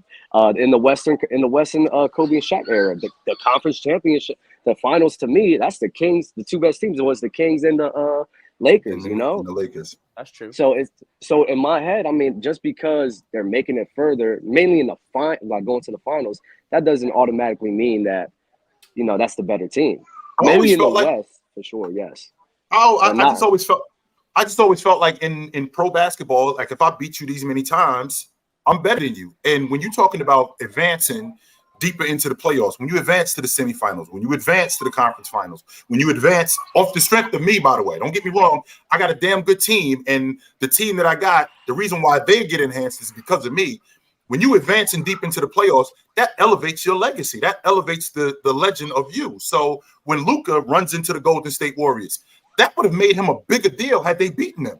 Just like it made Iverson a bigger deal when they beat Milwaukee, who was damn good that year. When they had Big Dog and they had Ray Allen, they had Sam Cassell. That was a damn good team. And the fact that they're in a dogfight with the fact that they're in a dogfight with Philly, and then he gets to the finals, and don't get me wrong, they ran into a freight train in the Lakers. But the fact that he went off on them in that first game, I mean, that's enhancing the legend of Allen Iverson. So winning does matter when you're talking about being the best player. I always felt like that.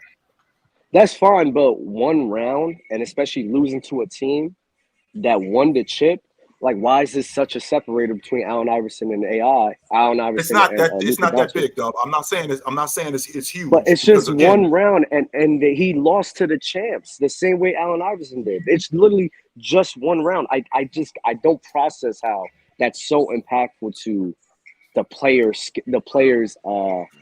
ranking people as a player. I don't understand how one round justifies that. I don't get it. That one round is a difference, whether you like it or not. This is different for the narrative. I mean, it's different for the narrative. When a conference is trash, I mean, making it like if they were in the same conference at the same time, sure. But the early 2000s East is notoriously known as just not a very good conference. So making it to the finals in that conference, like the Sixers weren't, like Dub said, the Sixers weren't better than the Kings or the 2000 Portland Trailblazers or the San Antonio Spurs who couldn't make the finals because the tougher competition was just out west. Like for me, 2007, the Utah Jazz are not better than the Phoenix Suns because the Phoenix Suns lost to San Antonio in round 2 and the Jazz were the conference finals opponent. The Jazz just went up against Golden State who beat Dallas, so their road was easier. Like, that's not me saying the Jazz are a better team because they made it around further. Like, I can't just go based on our work because the playoffs is about matchups. If the Suns had to play in round 1 Houston, then they had to play the Golden State Warriors 8 seed, they probably would have been in the conference finals too. They just didn't because they were on the other side of the bracket and had to go against San Antonio in round 2. That doesn't make them worse. That just means that's how the playoffs unfold. So I can't just say you go around further, you're a better team, unless you guys play each other. If the 016ers played Luka's team and 016ers lost, 016ers won, yes, they're a better team. Sure, but if you're not playing each other, I can't just say you're a better team because you went further. That doesn't make sense because you're not playing the same people. I never said you were a better team. I just said that makes a difference. Going to the championship and the Western Conference Finals, it's a different aura about it. The finals, it's like a holy ground. When you get there, your team will get put on a different pedestal, whether you like it or not, whether it was through a weak conference or not. But that's to the and it shouldn't be that way. If it is that way, fine. I'm not arguing it isn't that way. Why should it is that way? Why should you not get praised for? Because of the reasons I just said. Mars, we had this conversation. Yeah, you have to get there. Congratulations. I'm saying it doesn't make you better than another team that didn't get there. The 2018 Houston Rockets are not a worse team because they had to play the KD Warriors in the conference finals. If they were in the East, they would have probably got to the finals and played them in the finals. Does that make them definitely disagree on that, Mars. Because you think Cleveland wins. You think Cleveland wins. I think Cleveland. My whole point is, if you're in a weaker conference and you make it to the finals, that doesn't make you better than the team that didn't make the finals in a strong conference. The Nets were not better than the San Antonio Spurs because the Nets had to play in the East. They just weren't. Like, I don't know. Never mind. I want to say never mind. Let's talk about Houston. I want to talk about Houston. We definitely gonna get to Houston. And Mars, we had this conversation a couple of weeks ago where you said if player A is better than player B, well, he's got to be better than player C because player B is better than player C, right? So if we're playing in the conference, if we're playing in the playoffs, and your team A, beats Team C or beats Team B is out. But then Team C, who Team B is better than, beats Team A. Does that mean that the best team won? I'd like to think so, because it's not one. The better team wins, yes, in a series, unless that is a major injury. Well, but typically the best team will win a series. My point is, a team going further in the playoffs, especially in different conferences, isn't comparable. If there's a clear gap in class in a conference, for example, the 2000s West, everyone can agree the West cleared the Eastern Conference. Everyone can agree. Yes, there's years where the East were pretty good, but for the most part, everyone can agree that the West cleared. So me saying that a team out East making the finals, whether that be the 2000 Pacers or the 016ers or the New Jersey Nets in 02 and 03, or whether it be the 06 Miami Heat, whichever team it is, I don't care. Them making the finals doesn't automatically mean they're better than the team that lost in the conference finals in the West. That's not how that works, because if the Lakers and the Spurs are playing in the conference finals and then they end up just mopping the New Jersey Nets in the finals, how does that mean that the New Jersey Nets are better than the Spurs because the Spurs didn't make the finals? Like, that doesn't make sense to me. I'm not. I don't know about Chill. I'm not discrediting what you're saying. I'm just saying, don't discredit Allen Iverson for making it to the championship. It's not discrediting him. I'm not discrediting him. I'm just saying. I'm not discrediting Luka. I'm just saying we can understand that the East was not a very good conference, and that getting out the East is pretty obvious why the Sixers lost in 5 games, because they didn't stack up to the West. That's what I'm saying. No. They didn't stack up to the Lakers. They would have got mocked by the Spurs. They would have got mocked by the Spurs. The Spurs would have killed. I mean, I think the Sixers had I think they was like 12 games over 500 against the West that year. The top 5 teams in the Western Conference, I think the Sixers was like 12 games over 500 against them that year that they went to the NBA Finals. The Spurs would have destroyed them. Yeah, that defense would have been too much. They weren't stopping Duncan. And nobody was gonna hold Duncan. Defensive player of the year on the team. But wasn't stopping Duncan. How did defensive player of the year do against Shaq? Well, we already know what that looked like. Yeah. Tim Duncan was a top 5 player in the world. I mean, so we clear. That Laker team beat that Spurs team. Mopped them. 30. I think they beat them the last 2 games by 35 on average. That's the point. The West was just so much better. And the Lakers went on a run that last half of the season that was just forget it. Whichever team came out the East, whether it be the Sixers, the Bucks, the Raptors, if Vince Carter makes the shot, whichever team, all would have led to the same outcome. They all would have just got destroyed. remember Every team Shaq in the telling me. East was going to the finals to see who can lose to the Lakers. That's what was happening. Everyone knew they weren't going to win. That's why Allen Iverson's game one is so upheld, because he got a game off of them. He's being praised for winning one game. That should show that everyone knew the East didn't stack up. Because no one, in what other world do you get praised for winning one game in a series? That You is don't. actually very You true.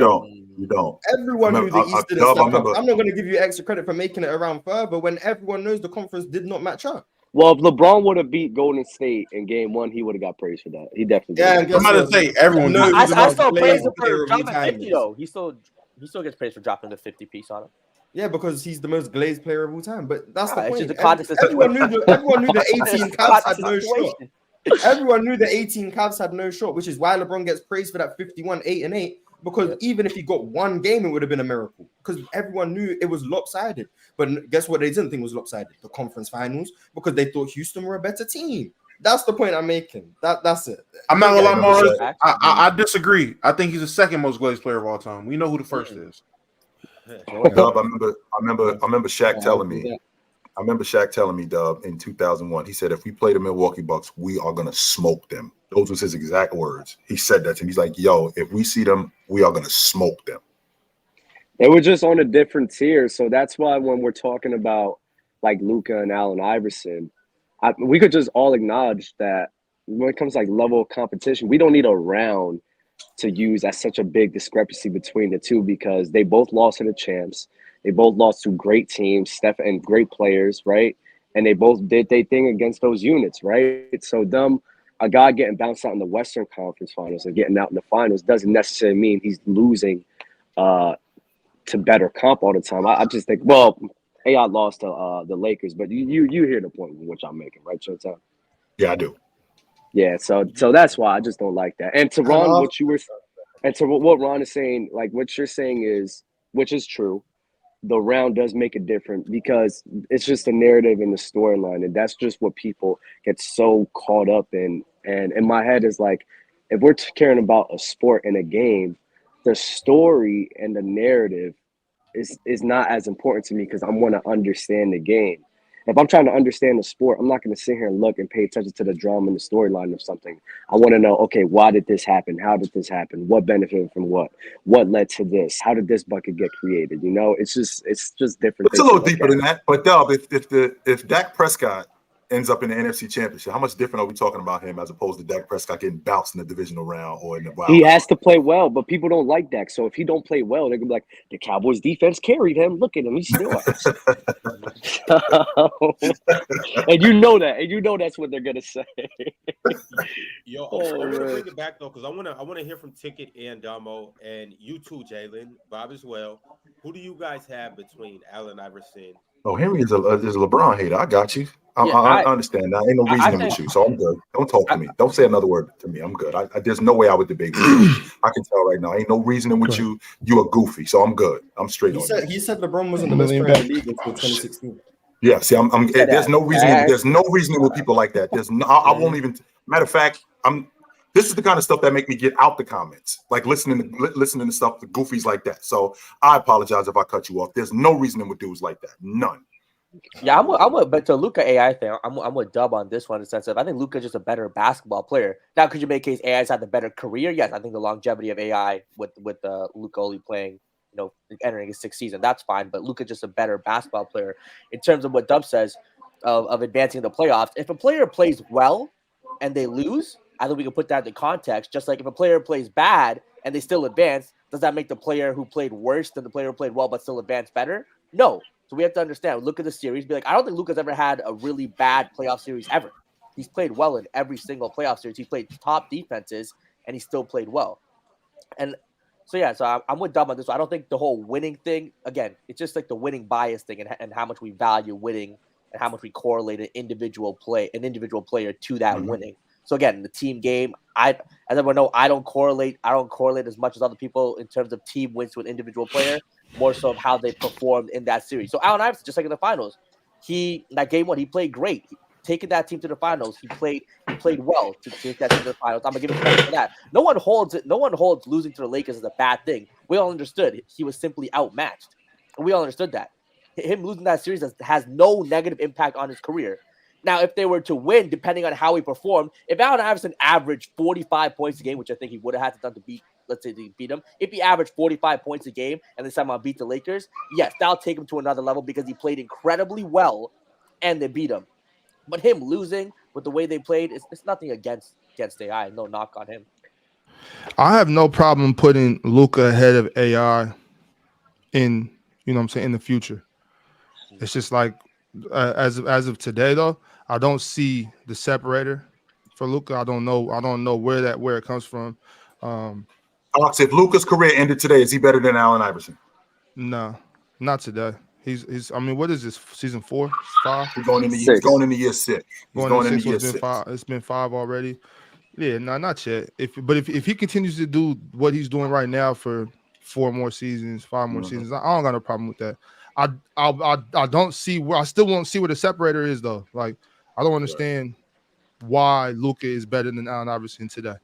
I'm still not finding it. So if Allen Iverson was in today's league right now, you think AI would be a better player?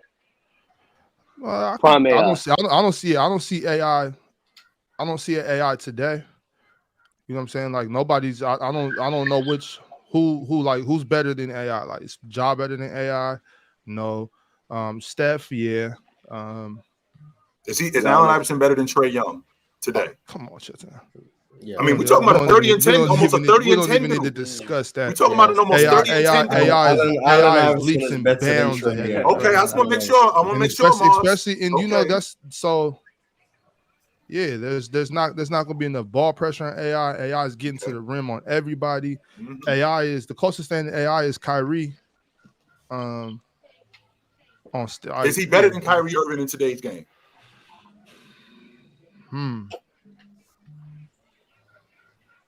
Damn. The shooting Kyrie, sometimes you just see Kyrie do shit that's so incredible, but it's the same thing we used to like. It's the same thing we used to get with AI though. You know, like it's the same. I can't call it. I can't call it.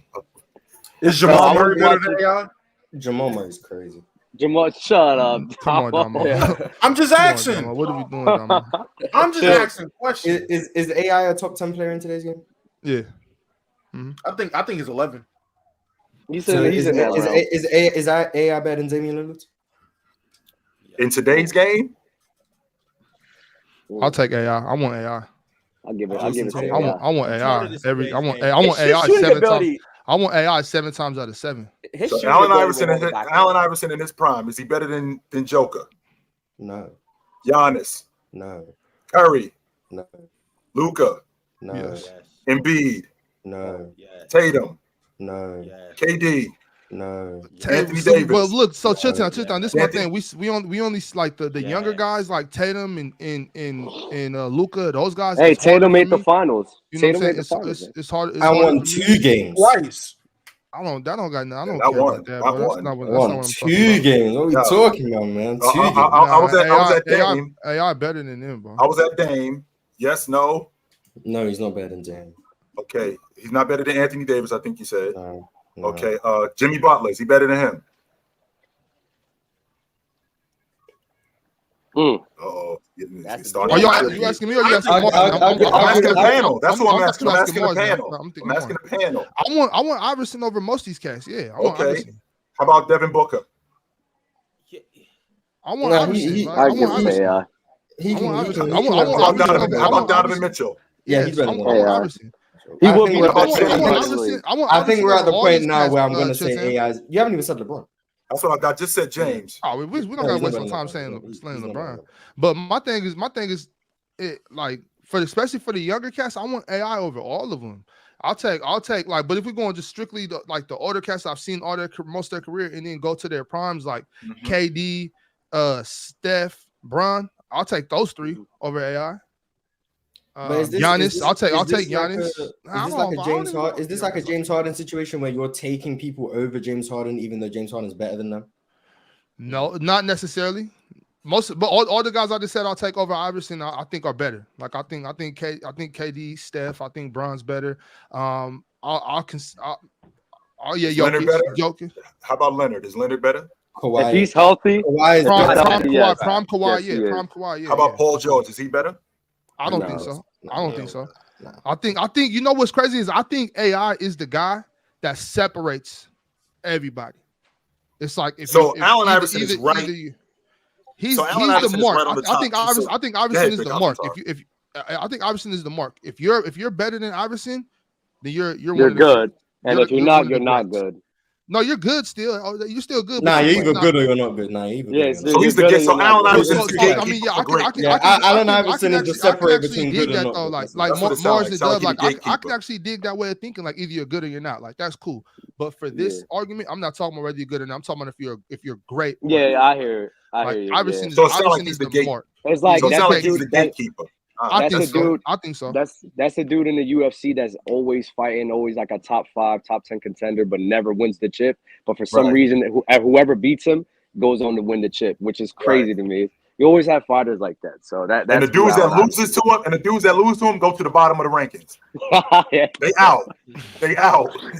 You never hear from them again. Yo, chill. I was TV watching. announced- Oh, stick with it. What'd you say, Dub? Yeah, I was watching. Oh my God, I miss this duo so much. I was watching LeBron and Kyrie, like 2016 and 2017 days. Oh, bro, it's so beautiful. It was so beautiful to watch, bro. I miss it so much. Most people don't remember that James actually did. I mean, Kyrie Irving averaged more shots per game than James did. James actually took a back seat to him, let him rock. And Ticket alluded to this a while ago. If you can rock, James will let you do you. I'll play. I'll get involved when I have to get involved, but you do you. And Kyrie Irving, he's so goddamn nice with that pill, man. He will put you in a blender. Oh my Do not God, get close to him, bro! The Do shots he not. will pull up. Oh my God, the degree of difficulty, the lays. Oh my God, bro! Just watching it. What game was it? I think it was the Christmas game, Golden State versus Cleveland. The Christmas game that they won. That game was. Yes, that game was crazy, bro. I miss that, man. I wish I could go back in time. And In the relive 2016 that. finals, where they his both dropped ability 40 to apiece. slam on the brakes. I ain't really seen a guy who could slam on the brakes like that and just have guys like in the second or the third row just slam. And I've seen guys be able to stop and pop, but for a guy to slam on the brakes like that and keep the handle tight, it's like, damn, how do you even practice that? It makes you want to cry. It's so beautiful. I tear up sometimes when I watch it. I swear, I do tear up. Let's stay It's like, together. it's crazy. I always say out of Wade, Anthony Davis, I think you could Wade, Anthony Davis, you could say are better players. But I've always thought LeBron and Kyrie work the best together. But hey, I'm gonna go get some food and everything, bro. Y'all be easy, all right? Later. All right, Dub. Salute. All right, Dub, bro. Travel safe, bro. I'll All try. right, y'all. I got a couple super chats. Then we're gonna talk about these Houston Rockets. Aramish Jones with his daily super chat. He said Luka has the strength, height, and IQ, while Iverson has the athleticism and speed advantage. That'd be a good one-on-one. I'd give the edge to Iverson. Wait, one-on-one, like they're playing one-on-one. Luka's gonna destroy Allen Iverson. Jalen. Luka is 6'9". What are we talking about? Iverson's a $160. Yo, 5'11". Luka can't. Jalen. Luka cannot miss in 1v1. You know, over here in America, we play make it take it. Winners take. You know what I'm saying? That's how we He's play. gonna post him up every single. What are we talking? Stop it. 1v1. Iverson's gonna get one of those stops, bro, and the game's over. That's crazy. That's actually so. There ain't no way to tell me a 5'11", 160-pound dude is beating. No matter how skilled he is beating a guy who's 6. Look at the differences in their playing. Imagine that one-on-one. Luka is listed, just so you know, Jalen. Luka is listed at 6'7". How you giving him 6'9", 6'10"? Okay, even at 6'7", 230, he's destroying out. Jalen, we're playing the 15 ones and twos. Iverson is cooking Luka. Are we doing it's about to be like 15-7. Game 15, I'm 15-7. assuming 3 dribbles. I'm assuming 3 dribbles. Oh, so if it's three dribbles, that's not fair, Ron. If it's 3 dribbles, that's not fair for Luka. He can't play. Nothing Luka could do. He's not fast enough. Allen Iverson Right. we're gonna give him a jab step or give him a crossover. Yeah, don't make him play 3 dribbles, Ron. That's not fair. Luka can't do that. I mean, I think if it's more than 3 dribbles, though, I think Luka actually has more of the advantage, though. Because Luka can really actually dribble to his spot and really, get to the rim too. Allen Iverson's not like stopping Luka getting to the rim. In this particular instance right now, if they're playing 1v1, if you play 3 dribbles, then Iverson Iverson easily wins. If you play unlimited dribbles or whatever, then Luka might have the advantage, but it's not as big of an advantage as Iverson would have in 3 dribbles. That's basically all I'm saying. That's crazy. I would have to definitely brick in some of those mid ranges. He getting to layups. I mean, Luka. I understand the speed advantage he has. You can get a little chase down block on him. Okay, buddy, be quiet. Chase down block. Little chase down block. That's not happening. You thought this was We serious. know that's not, we're not chasing nobody down. This is a chase down blocks. Yeah, we know that's not happening. Rice Poppy said, "Talk Bob," and that's not true. Chill. Deal hasn't happened because Portland thought they can get more for Dame, and there's literally no market for him outside of Miami, as being reported by Shams. Didn't I say that? Didn't I say that they wasn't just going to get a bucket extra? They wasn't just going to give Portland a bucket of extra crispy and a 6-pack for Dame? I'm pretty sure I said that.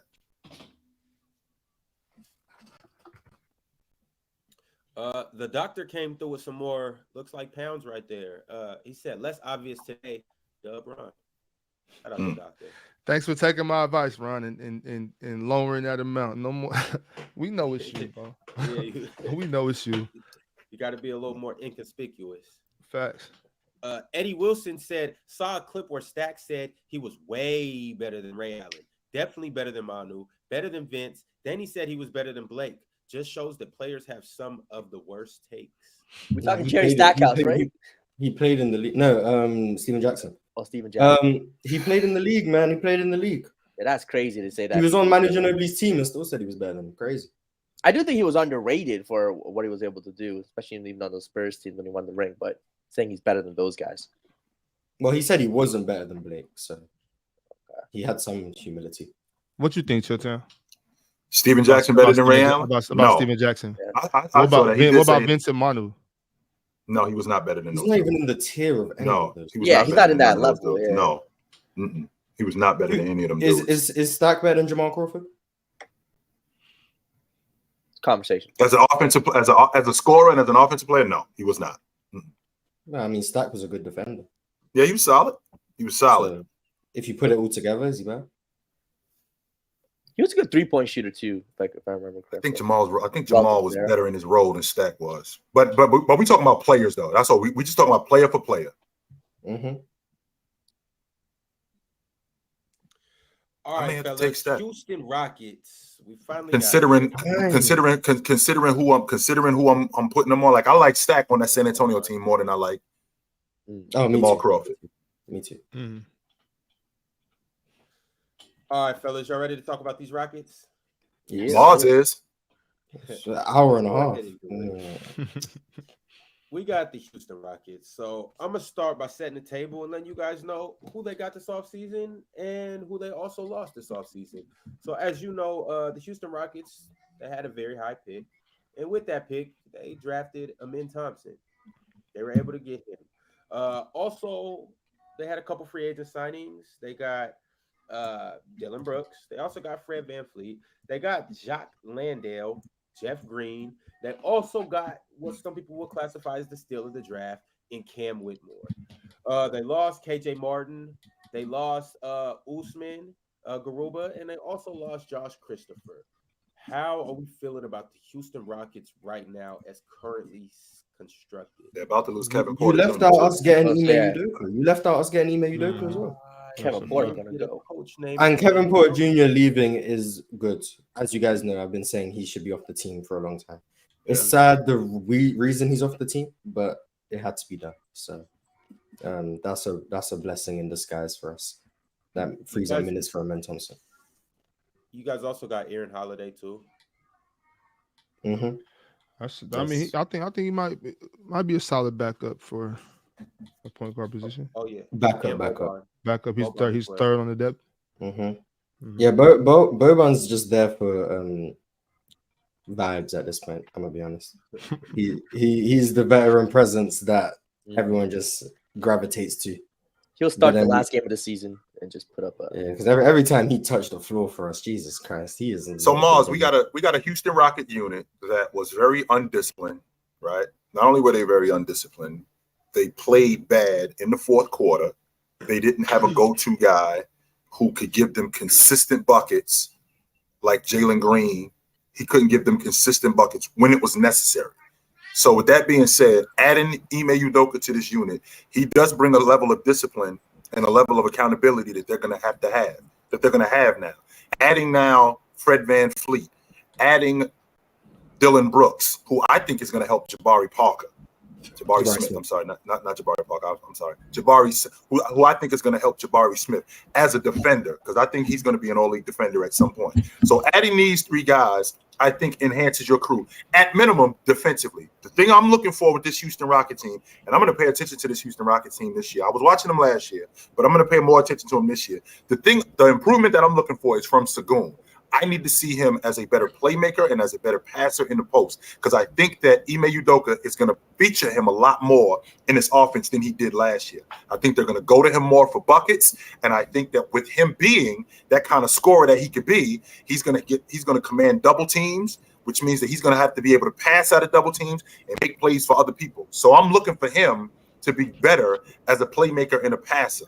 I'm also looking for him to be better as a rebounder, because that was one of the major problems last year with the Houston Rockets. And I'm also looking what you just said about Kevin Porter now being off the crew, because that's a primary ball handler that you had. So now with Kevin Porter being off the crew, now you have to replace him with somebody else who's better with the basketball, because I think if I'm not mistaken, Miles, I think Houston, they led the fourth quarter. I think they led the league in fourth quarter turnovers last year. So we got to get more discipline there. So that's the thing I'm looking for the most with the Houston Rockets. 22 wins. Can that 22 wins turn to 32 wins, 35 wins? I think you can get there. Yeah, with the Sengun thing, yeah, the issue I have with him, everyone, even if you don't watch Houston, because his highlights seem to go everywhere, everyone can see he's a really good passer. The issue I have with him is he telegraphs a lot of his passes. Like, the difference between him and like a Jokic is Jokic isn't just getting the ball in the post and looking to pass. He forces the defense to react to his threat to score, and then that leads double teams, cutters, blah, blah, blah. Sengun will get the ball, be stationary, wait for people to move around him, and not actually force the defense to react to him as a scorer. And then because our offense was so bad, there was very little movement. It might be one person will cut through, and then that's really the only option you have. And then at this point, there's 4 seconds on the shot clock. He has to try and do something. That was the issue we had a lot. I think with Ime Udoka implementing some sort of movement around Sengun, and also it has to be drilled into him that he has to make a scoring move that will help his passing and his scoring. Because if he's a dual threat, I think that's what will really open up the game for him. Because right now, if you watch him a lot, you'll see that you can see the players he's looking to try and make a move. He'll ask Jabari Smith to cut, and then the pass is pretty obvious. He's trying to make that pass. He'll get picked off because he's not really disguising what he's trying to do, which I think is the biggest problem he has. And with the rebounding, he's a very good offensive rebounder, Sengun. I think he averaged like 3 a game or something. I think we were the best offensive rebounding team in the league. We crushed the offensive glass like no other team. Guys like Tyrese, one of the best offensive rebounders from the wing position. Even guys like Usman Garuba, who's not on the team anymore, unfortunately, I like him, was a very good offensive rebounder. So that was something I would like to hope we can bring into next season, just that opportunity for second chance points. But yeah, I do think the key to this team is going to be the Jalen Green and Sengun 2-man game, just how well we can force defenses with Jalen Green's ability to get downhill. The mid-range jump shot seems to be coming along. He's been working with Kevin Durant and Devin Booker. I have faith that it's going to elevate even more. He does need to get better around the rim. For someone as athletic as he is, he struggled a bit around the rim last year. So hopefully with added strength and just added reps, he should be better in that regard. But overall, it's a lot I'm asking Ime Udoka to be able to do, because there's evidently a lot of flaws with how bad we were last year. His whole staff came over there with him, huh? Yes, he brought the whole crew, except for Damon Stoudemire, because he's in Georgia Tech. And so, Henry, we're talking about a play-in team. You ain't talking about nothing but bumping your gums. That's what you've been doing the whole time you've been in the chat. So zip it up, Goofy. Zip it up. Showtime, stay in the chat. We talking about a play-in team. You ain't talking about nothing. So anyway, I'm sorry. So chill. So what happened? When he lost the gig, they stayed on with Missoula, and then after this season, once he got the Houston gig, they came with him. Yes. Okay. Oh yeah. That's what happened. What kind of jump do we think Jabari Smith takes this season? if a jump at all. So, yeah, Let's I not mean, just let's still- not just still high assume there draft will pick, be. right? Mars got to That's come what off I'm that. saying. Mars got to come off Nah, that. Trevor I will say Ariza loss. He has to. the Summer Trevor's League nice, cameo, Tim. the Summer League cameo moved me a little bit. And I So- agree with you, Mars. The Summer League cameo moved me a little bit. I did say I upgraded him from Trevor Ariza to Otto Porter Jr. That's progress. I like defensively was where he stood out. Offensively, it was not there his rookie season. At the end of the season, it was coming along. I was like, okay, I see the vision. Defensively, I think it's there. Very versatile. 6'10", plays very well on the perimeter, can help on the interior. We played him at small ball 5 at times. Don't like that at all. Hopefully, Ime Udoka doesn't do that. But I like him at the 4 defensively, especially next to Dylan Brooks. I do think Dylan Brooks will make his job easier and also teach him a few things that he could really use. I also think Dylan Brooks will do the same thing for Tyrese and Cam Whitmore, who all seem to have defensive upside. So I think that's a good pickup there. Offensively, I need to see more from his self-creation. At the rim, he wasn't very good. In the mid-range, it seemed like every time he got a touch in the mid-post, it was a brick every single time. That needs to change. From 3, that was the big calling card when he came in. It was like, oh, he's a 3-point shooter at 6'10". He couldn't shoot threes. That was disappointing. It started turning around at the end of the season. So maybe there's signs, but right now he's very unpolished offensively. That's what I will say. So I'm hoping that not all of them come along at once, but maybe if he can spot up and shoot threes at a better clip, maybe just take the mid-range out of his game for now, because right now it's not there, or he works on it and it becomes a staple. But as of now, I just think he needs to improve his outside shot, because that was the calling card for him coming out, and it hasn't translated so far, which is disappointing. And he has good form as well, so you think it would translate, but it hasn't. Mars, I feel like the Rockets stole Cam Whitmore, because I feel like Detroit made a mistake passing on him, because I think that he's perfect for them. But I feel like we also got a log jam at the small forward spot. So you got Jabari Smith at the small forward spot. You got Dylan at the small forward spot. You got Cam at the small forward spot. You got Thompson, who also he's gonna play lead guard, but he's also gonna play at the 3. So where are they gonna use Cam? That's the thing that I'm concerned about with him the most, because I want him. I feel like he's a player who can be an immediate impact player if he's playing, but he's also one of these rookies where if he has stretches, kind of like what they're doing in Brooklyn, where Cam Johnson, Cam Thomas, where he doesn't play for 4 or 5 games, that could screw him up. So I'm concerned with what kind of role he's going to have on his team. Is he going to play early? What kind of minutes are we looking for? What kind of minutes are we looking at with him? I'm concerned with that. Yeah, Cam Whitmore, obviously everyone knows he was a top 5 prospect in the class, fell to 20, whether that be with issues with his attitude or with his knee, or I don't know about his knee, but I want him to play, but I will say even at Villanova, you could see it. I don't want to say his feel for the game, his tunnel vision gets really bad. And I don't know if that's something Ime Udoka wants to let him play through, or if he's going to put him in the G League for a while to just get reps, or he's just going to have him on a tight leash, sort of like how the Warriors have Jonathan Kuminga, and just be like, and any little thing he's going to get pulled out of the game. I hope that's not the method he takes. But if Cam Whitmore's looking to score, the ball is going up. It's not leaving his hands. Mm-hmm. He doesn't really pass very well. He doesn't see the floor very well. He often drives into about 4 people and still throws up something, just hoping to get a foul or anything. That needs to change. The mid-range jump shot isn't very good, but he can shoot the 3. The athleticism we can all see is there. His on-ball defense was very good at Villanova, in my opinion. The off-ball defense is a bit questionable. I have question marks about his IQ. That's where this is all stemming from. I have question marks. Which it should be, Mars, because we're talking about a guy who played 1 year college, so he isn't and going right into the pro game. I mean, I don't expect him to pick it up right away, right? I'm not sure that we're looking at a guy who right away he's got. There's not many young guys that come into the game and right away they pick it up. Not right away. So I'm hoping Ime just, like, I don't want to say gives him free reign, but gives him the opportunity to just get out there, learn from his mistakes. Because if he gets put on a tight leash, like how Jonathan Kuminga was, I feel like the process is just going to be a lot longer of development, because I feel like you have to just be out there and understand what reads to make and understand where you're going wrong to really see what's going on. I don't think you could just learn it just by watching film or anything, because you have to be in the situations to really understand what to do in certain areas. So I hope he gets the opportunity, but I will say it might be rough starting out. I wouldn't be surprised if he starts out 15 or so minutes a game, 6 points on very bad efficiency, and everyone's like, "That's not bad though." 15 minutes a game? No, I'm not talking about that. I'm talking about him playing 15 minutes a game. That's solid for a rookie campaign. And I do want to say, like, in light of the whole KPJ situation, I think that might actually boost his minutes. I think those minutes that Kevin Porter was going to get and that are basically on the table now, I think Kevin Porter was probably going to play the backup point guard to, Fred. Exactly. Now those minutes probably go to a min.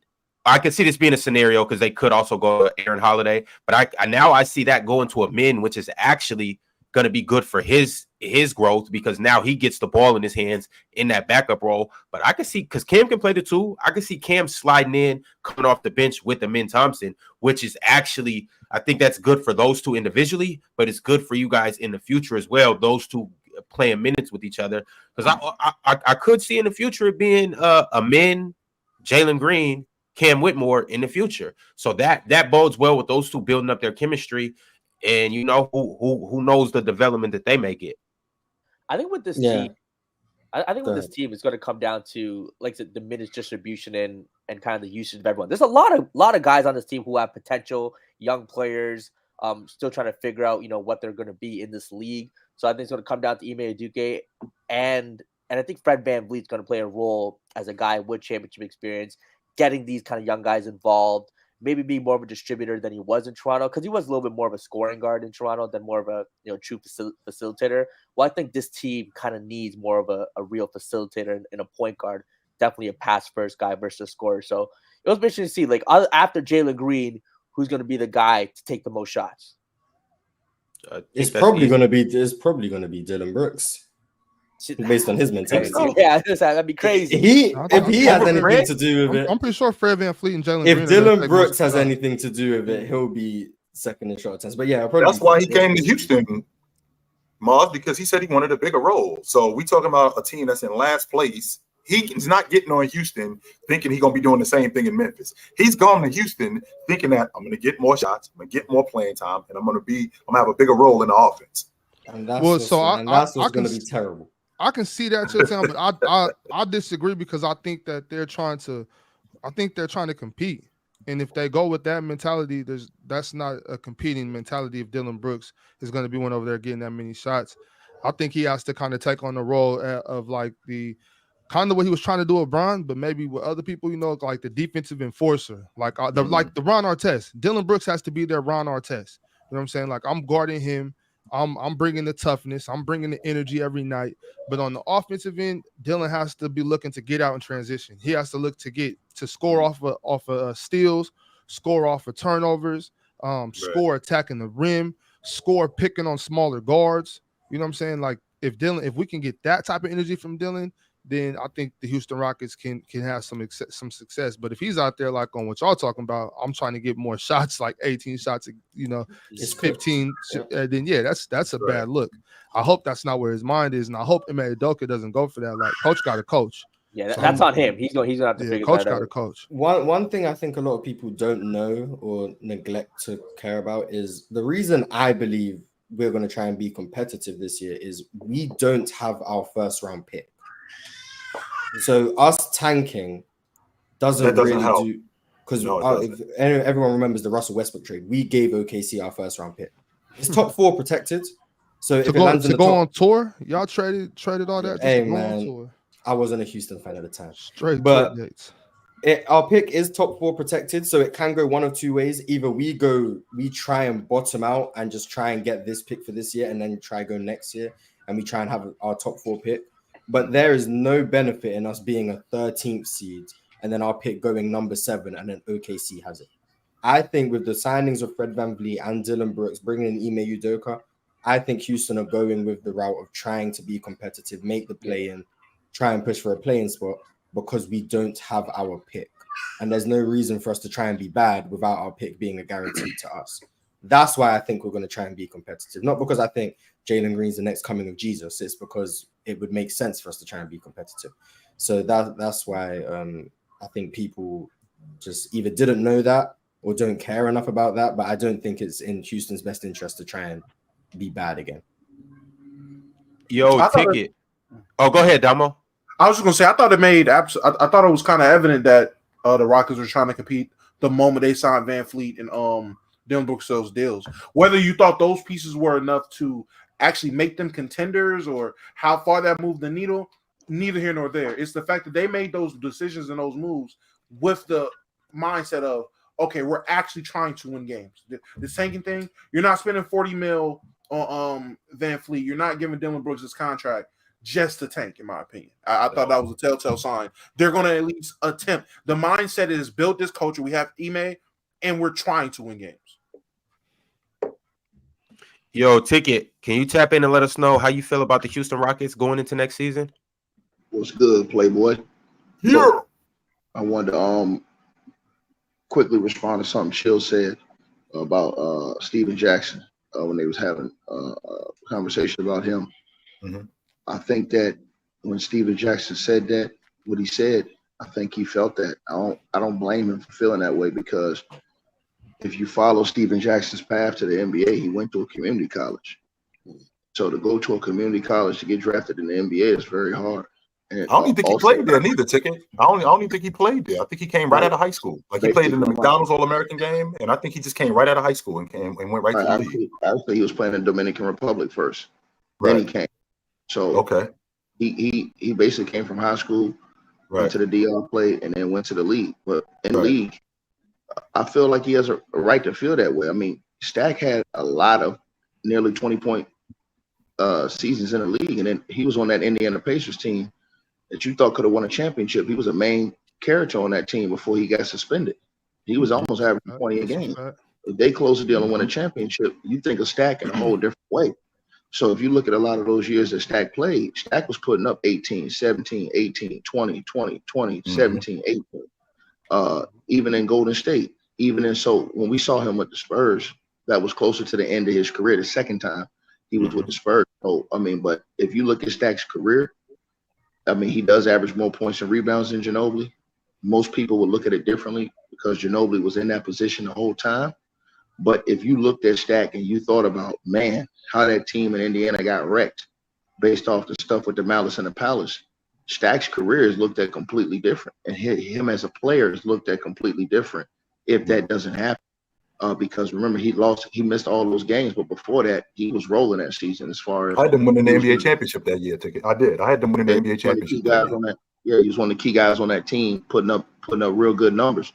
So I'm just like, if you look at his career, he wasn't like this scrub or this guy who couldn't play. He was a high level player, and he showed you could do it on a team that you guys thought could win it, or you thought could win a championship. So I just wanted to put that in there, like that. That wasn't ridiculous. That's fair. That's fair. That is fair. That is fair. It wasn't like he was a dude who's out here averaging 3 or 4, 5 points. No, that's fair. I'm thinking maybe a better version of Tobias Harris, maybe on that level. Like, was he? I'm thinking about Steven Jackson maybe being on the level of maybe a better version of Tobias Harris. When I think about Ray Allen, I think about a dude who was the man. That's what I'm thinking about. Now, for him to say he was better than them dudes, I mean, I think that's a bit of a stretch. But if he wants to be in the conversation, I mean, I don't think it's ridiculous to mention his name, but for him to say he was better than a dude who was a number one on a playoff team, who was an all-star a number of different years, I mean, I think that's a stretch. Wasn't he almost number one on that Pacers team? I would say. Nah. Jermaine O'Neal was the man on that team. It was Jermaine O'Neal and Ron Artest. Those two dudes was the dudes. Well, I think Ron Artest defensively. But that year. Yeah, it was 20 a game, Ticket. Yeah, I know what I'm saying. I'm just saying, but that year I thought he was one of the, I just thought that he was definitely one of the three, because Reggie Miller was over at that point. Reggie Miller was on the other. I think he retired the next year, so he was definitely one of the three best players on that team. That part I will not disagree with you. No, I won't. Yeah, that's basically what I was trying to get at. Like I do understand. Like Artest and O'Neal, they both was putting up around 23, 24. But you got to remember that season Artest only played 7 games, so Stack was really the main guy. So that's why I said that season. Stack was one of those main guys. Artest didn't play the whole season. He only played 7 games. So that's why I said that to you. That was the season the Malice and the Palace. He got suspended. And he got suspended for the whole season. I think Stack got suspended for like 25 games or something like that, 30 games or something like that. Stack really was the second best guy on that team that year. So, and that team, you know, that team still made the playoffs, if I'm not mistaken. In It's just that 2005. they played. They lost. Yeah, to they the did. They Pistons. lost to Detroit. They lost to Detroit. Yeah, they did. Yeah. Mhm. And that was They the year. did. Like we felt like if they had the team, me and you felt like they could have probably won a chip that year. I did. I felt like they were. I thought they were going to be a Just championship. think, man, I just think that when he said that, when you look at it, what was Ray Allen winning before he went to Boston? Yeah, he was a playoff guy. He was, you know what I'm saying? But I'm not saying Ray Allen isn't a better player because I believe that. But I'm just saying to look at it like Stack is delusional or something like that. I wouldn't say that because he believed in himself. And if you look at his numbers everywhere he went up until he got old, this dude was an 18 to 20 point per game guy. I'm not mad at Stack for saying it. I'm not mad at him for saying it at all. I think Stack is way underrated. And then even on those teams, he brought a different level, just a different level of toughness, a different level of, you know what I'm saying, just mentality. Stack, I think Stack's importance to the team can be overseen if you're not really paying attention to what's going on. Like he was an intricate part of that championship with the Spurs. And totally then even with the he was young too. Like he was young on that crew. Even with the Warriors too, when him BD and then when they went on that run, Stack is one of them. I do think he kind of shot a little too high with Manu and Ray and Vince Carter.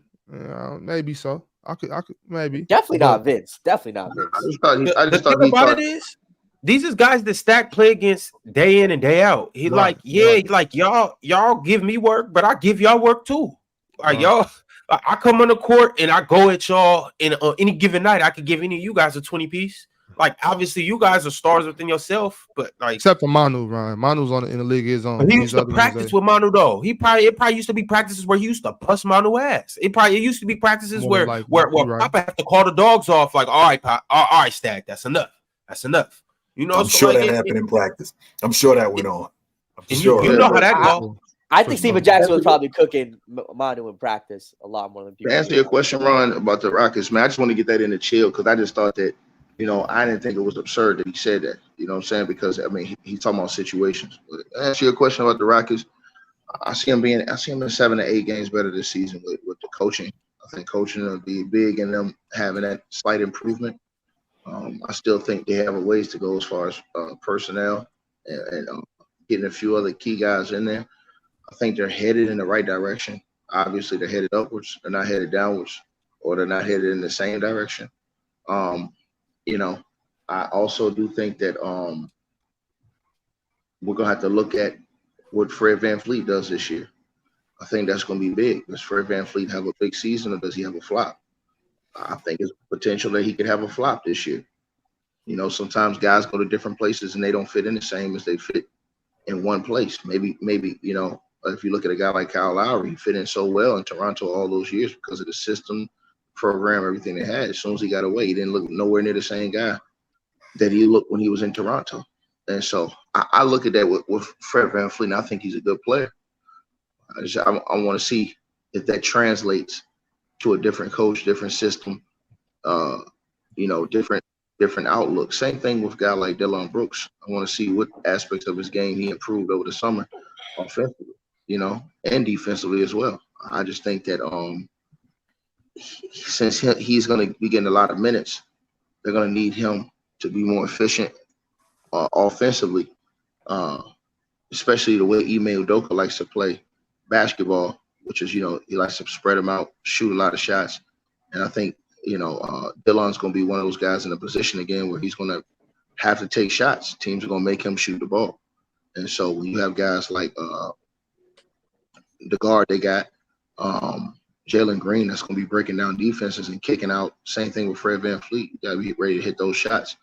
And so if he's doing the same thing he was doing the last couple of years, I don't know what it's going to look like, but we'll have to see what his improvement look like. As far as the other guys, I think you'll see some growth. I think Ime's a good developmental guy. He's a good motivator, good guy. And if you're not playing, he's going to sit you down. So, yeah, so I think they're 8 games better. I think they're 7, 8 games better. From what? How many games they won last year? 22. It was at the bottom of the West. Oh, yeah. 31 team, about 31 team. I'm kind of leaning the same way. I'm thinking on it. I think they got better, but I think most teams got better from last year. Damo, how do you feel about it? Oh man, I've been very adamant since the free agency period after the draft. I think this team will do the same thing that the Oklahoma City Thunder did. I think they can drastically improve with the steps that I think Sengun and Jalen Green personally are going to take. They're going to take those near all-star level player leaps together, which that's a big improvement as a whole to have two players take an all-star level leap. You add the veteran presence of a Fred VanVleet. Damo, what's that mean, Damo? I just want to be clear. That means you think that they're going to be like competing to try to get in the game, like that they're going to be all-stars. Yes, like so. Okay. Gotcha. I think this upcoming season, people will look at Josh Green and Sengun. I'm not going to say all-star level start. Jalen Green. I said Josh. Jesus Christ. Josh Green. OD. I'm still thinking about the Mavericks, man. I'm genuinely thinking people will look at Jalen Green and Sengun and say, I mean, I know they're not going to be all-star starters, but they definitely should be on the bench or at least have an argument. If they're replacements, people will not be mad. If they're on the team, people won't think they're snubbed. I think people will think that they deserve to be on there. You have a Fred VanVleet that no matter if you think he's going to just be there to take shots or if he's going to be there to kind of push that progression of a Jalen Green, and help Amen Thompson be that lead guard off the bench and just get him comfortable. He's going to help that. Dylan Brooks, I like he needs to be there. Ron Artest. That is the exact thing he needs to be. That same energy he brought to Canada, that same energy he brought to Memphis. He needs to bring that type of energy to the Rockets. Now, in terms of production, I just need you to play defense. Shoot a couple threes if you open, but play defense. Now, is he going to do that? Hey, we got to see. But I personally think he's going to come there and he's going to know this team needs me to play my defense. I've talked all this trash in the FIBA tournament about my defense. I'm here to be a defender. I hope he does that. I think Jabari Smith is going to take some level of a leap forward where it's like you're not looking at him like Trevor Ariza. You're looking at him as like, okay, this guy's an actual two-way player. Whether that who am I missing? I'm glad. I'm not gonna say I'm glad. That's a crazy way to start that off. I know before there was conversations on where's the men's minutes gonna come from. That's a lot of guard play. I said it then. They're gonna find something to do with KPJ because they don't want him no more. And lo and behold, hey, fate worked itself out. He's up out of there. Ill circumstances, mad it happened like that, but I knew something was gonna happen. Something was gonna happen. Get him up out of there. It just happened to be this situation. So that opens the door for them to have their backup guard. I sat up here, had this argument a couple episodes about that, where minutes are going to come from. Well, there you go. Minutes fell in his lap. All he had to do was stay the course. I think their bench right now, I mean, we're just talking about for this season. We're not looking too far ahead. So for next season, I do see them being near a 40-win team, which is a playing team. If you look last season, the playing teams were right at 40 or above 40 by 1 or 2 games, and I think that's what the Rockets are going to be this year.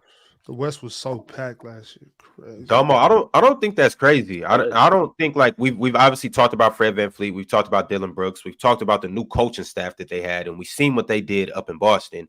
I don't think that's crazy to say like that they'll be closer to 40 wins and they'll be closer to 30. Because I just look at what those two bring to the table, and then also let's not forget about Jeff Green too. Now I'm not saying Jeff Green's going to come out and play starter minutes, but what he's going to be able to do for guys like Jabari, Tari, even Dylan Brooks, it's still certain things that Jeff Green in the game that he has and just the basketball knowledge, he could do things to calm Dylan Brooks down in certain ways too. Jalen Green, I think that's a major voice in the locker room, bro. I think that. Like the Rockets are a scary team, and I can't quite land on how I feel about them, but I do see major improvement and a lot coming from the veteran guys that they added, but also the coaching too. I can't say that enough. What he did about Boston, I think he could do that easily for this group.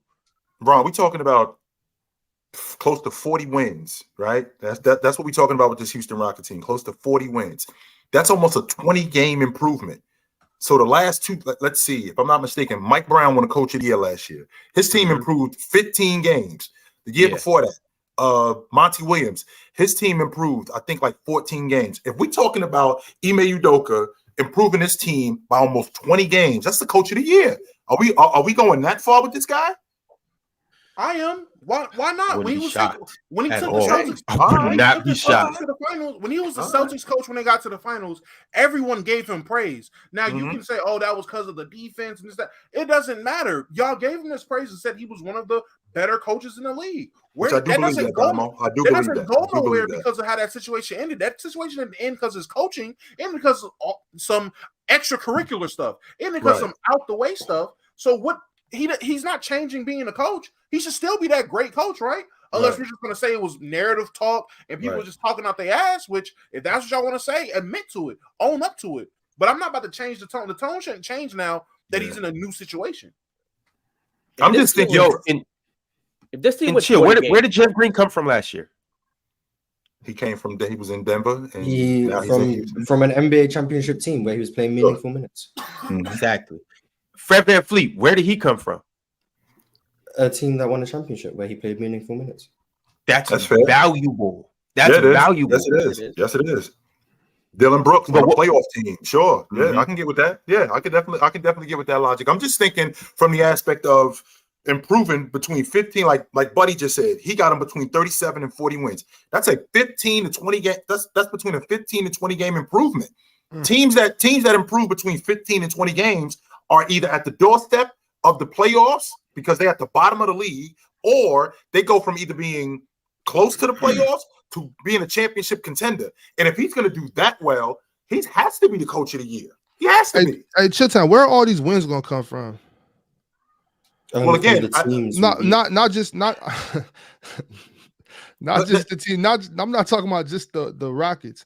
I'm talking about all these wins that we've been talking about since we've been going we went through the Pacific Division, Southwest Division, and all we've been talking about is the teams improving and all these 45 plus win teams, these 50 win teams. Everybody can't win. The East. Everyone can't be a player. player East team. is getting out here winning 20 games or something like. Well, you only play the East once. Right. Yeah, I'm saying so. If all the West teams are 45 plus win teams, and even the Rockets improved 20 games, where are these wins coming from? For Houston, Charlotte's going to be from everybody. Like, Charlotte going to be a 15 win team. Everybody. Yeah, but that's only 2 games. Well, we talking, Ox, like we haven't seen this before. Remember, I mean, who was it? I think it was in 2018. Washington ended up with the 4th seed, and they had 44 wins. I think, Mars, that was good enough for the 9th seed in the West, something like that. And I think that if I'm not mistaken, I think it was, oh man, I want to say in 2002. I think it was in 2002. I think Philly won like 45 games. I think that was good. I think that was good for like 8th or 9th in the Western Conference. So these teams winning all of these games, they're gonna probably have to beat up on the East. Right. So that's what I'm asking. That's what I'm asking. Is that what we're going back to? The East is just getting dominated again? They're going to have to beat up on the East, even though the East actually got better last season. I mean, like I said, 3 of the 4 best records in the NBA was in the Eastern Conference. So the East is still really good. It's not like the East was in the 2000s where you had, 8 or 9 years where it was garbage and you had like 1 or 2 years where it was solid.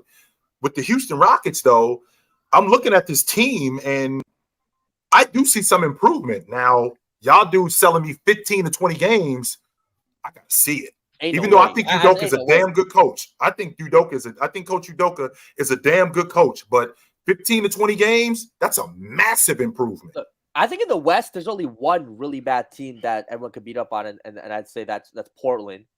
And maybe San Antonio. So 2. Portland and Spurs. So 2. So Portland and the Spurs. Other than that, we're giving every other team 40 plus wins. Like we talked about, like Jazz, people like, okay, they can win 40 plus.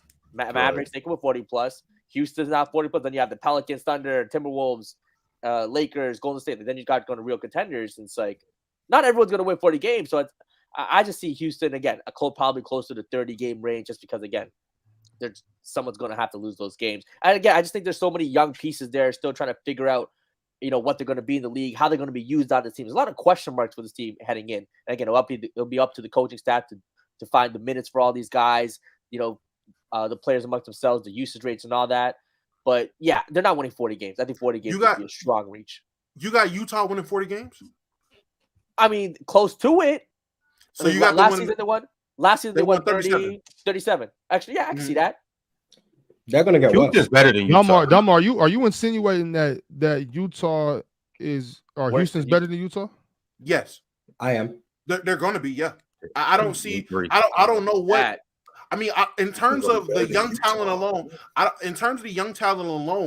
I feel like the guys that are going to make these leaps, and again, the only way this 40-win season is happening is if Jalen Green and Sengun are taking all-star level leaps. Jabari's taking a pretty big step. The young guys are productive, and the guys that they brought in are working. So these are a lot of what ifs and things need to go right. But at the same time, we're talking about the Clippers with as long as they stay healthy. We're talking about the Lakers. Of course. So this is all everything we talked about is okay. With everything going absolutely correct for this team, this is what can happen. So well, Damo, that's not true. We were talking about if everybody's healthy. You're talking about if these two take all-star leaps. Yeah, That's not and these rookies kind of take another play well. Well, Amin is going to be he's going to be a defensive playmaker. I'm not going to say Amin's about to come out here and average 15 to 20 points, but one thing I do know is his defense is going to be consistent. And he's going to be able to get the ball to guys and get them some shots and be a steady point guard. I know that's going to happen. Now, with Cam Whitmore, I'm with Mars. We got to see what's going to happen. That I'm okay with if we're talking about Cam Whitmore is more being optimistic and hypotheticals. But with the men, I'm pretty sure that's I'm pretty sure we know what we're going to get from I know what I'm going to get from him. Well, I can see what we're going to get from him. It's not like he's about to be playing some super extended role. And looking at the rest of the West, I mean, I've already said what has Minnesota done to be better? Because outside of Minnesota, all we're expecting is Anthony Edwards to be a top five shooting guard, correct? Cat healthy. That makes them better. More continuity. Gobert controlling the paint. That makes them better. Real quick, can I go back to Utah though? Real quick, does Laurie and Walker they don't dominate Houston? I think Laurie Marketing is the best. Is better than any player. I'm thinking Laurie and Walker. I wanted to save this for the Utah episode. I think Larry Marketing just had an outlier season. No. You think Laurie Marketing? One more time. One more time, Mark. I think he had an outlier season. I'm not a believer. This is not nonsense. This is not nonsense. No, this is not nonsense. What Mars I think he's a very good player. I don't think he's an all-star. Chill. You didn't see this in Cleveland, Chilltown? Going into now, I think we're in year 7 with Marketing, if I'm not mistaken. I think he got hurt in Chicago, remember? I think we're in year 7, but he played 4 years there. It wasn't like he only played 1 year there. He played 4 years. It was an injury play. And with that being said, in the years that he played in Chicago and the years that he played in Cleveland, he's a 15-8 guy. That's who he is in them 6 seasons. His usage rate jumped. Now he goes to Utah and he's a 22-8 guy. You know how rare it is for giving him the ball. You know how rare it is for your usage to go up and your efficiency to go up at the same time? That's not happening. Not on the record. I got to do more. I'm not saying y'all ride that so much. I'm saying if you shoot, he's going to be an all-star again. That's it. Every time you people, because y'all say that all the time, saying, well, if you shoot more shots, you're going to miss more shots. Your efficiency is going to go down the more you shoot. I understand that from a big scale, but if it's like if you're taking 4 more, 5 more, even 6 more shots, you took 5 more shots. It's not gonna. Your efficiency is not gonna drop that much. Like if you just double up all the way from where you were, then yeah. But that's not a crazy jump. His efficiency. It's not. I'm not saying it drops barely. I'm saying his went up exponentially. He did. Maybe that's the offense. Maybe he's getting better looks now. Maybe it's just a better system. In Cleveland, I agree. He was getting better looks in Utah than Cleveland because their spacing was not very good. Yeah, in Chicago, if you want to say he's a much better player than he was in Chicago, I can also agree with that. I'm not saying Larry Marketing is going to go back to 15 points again because I think he's a very good player. I think he shoots the ball well, very good athlete, and I don't like using the term sneaky athlete for white people. It's very weird to me. He's just a very good athlete. He's not a sneaky athlete. He's just a very good athlete, and he rebounds the ball very well, very good at the 4. I like Larry Marketing. I just don't think he's an all-star. I just don't think he's going to be an all-star again. I wouldn't be surprised if he's 22-10, 21-10, whatever. Okay. I think the Jazz won't be as good. I do like Taylor. I don't want to have a Jazz episode. I like Taylor Hendricks. I like Keontae George. I like Walker Kessler. I hate their guard play. despise it. I don't like Jordan Clarkson. I don't like Colin Sexton. I don't like any of their guards they have over there. I think their guard play is terrible. But I do like their front court a whole lot. But I do think they're going to be worse than they were last year. But I think them in Houston, because my aim for Houston is 36 wins. I'm not pushing 40. I think 36 is what I hope. I'm expecting probably 33 to 36. 36 is the optimistic side. That's where if we win. If we win 33 games, I'll be happy. If we win 36, I think that's a successful season. Anything above that, we've blew all expectations out the water to me. I just think that's why. That two things. Number one, what Damo said about these guys in Jalen Green and Sagoon taking all-star leaps. Well, what's an all-star leap? He averaged 22 a game last year. DeMar DeRozan averaged 24 and he made the all-star team. So what does he have to do in order to make the all-star team that's that big of a deal? Now, if you're saying efficiency, it's the efficiency. Well, it's not only that. I'm thinking on the defensive side of the basketball, I don't know about an all-star leap more than an all-NBA leap. Like if he's taking that where he's on the borderline of being an all-pro, now we're talking about something different because that team is substantially better now. Now, when you talk about this Rocket team winning 15 plus games, I'm in the 10 to maybe 13. Like I'm 33 wins is as far as I'm going. If they plus 15 wins, that's incredible for that crew. I think that'll be incredible, especially considering what the Western Conference has gotten better. That would be incredible for that crew. My thing, Chill, is I'm highly convinced that their defense is going to be night and day. It's going to be better. I think that Jalen Green buys in a little more. I think exactly. And so I think Jalen Green buys in a little more. I think MA helps him a lot. I think playing alongside Dylan Brooks, Tari Eason, I think Jabari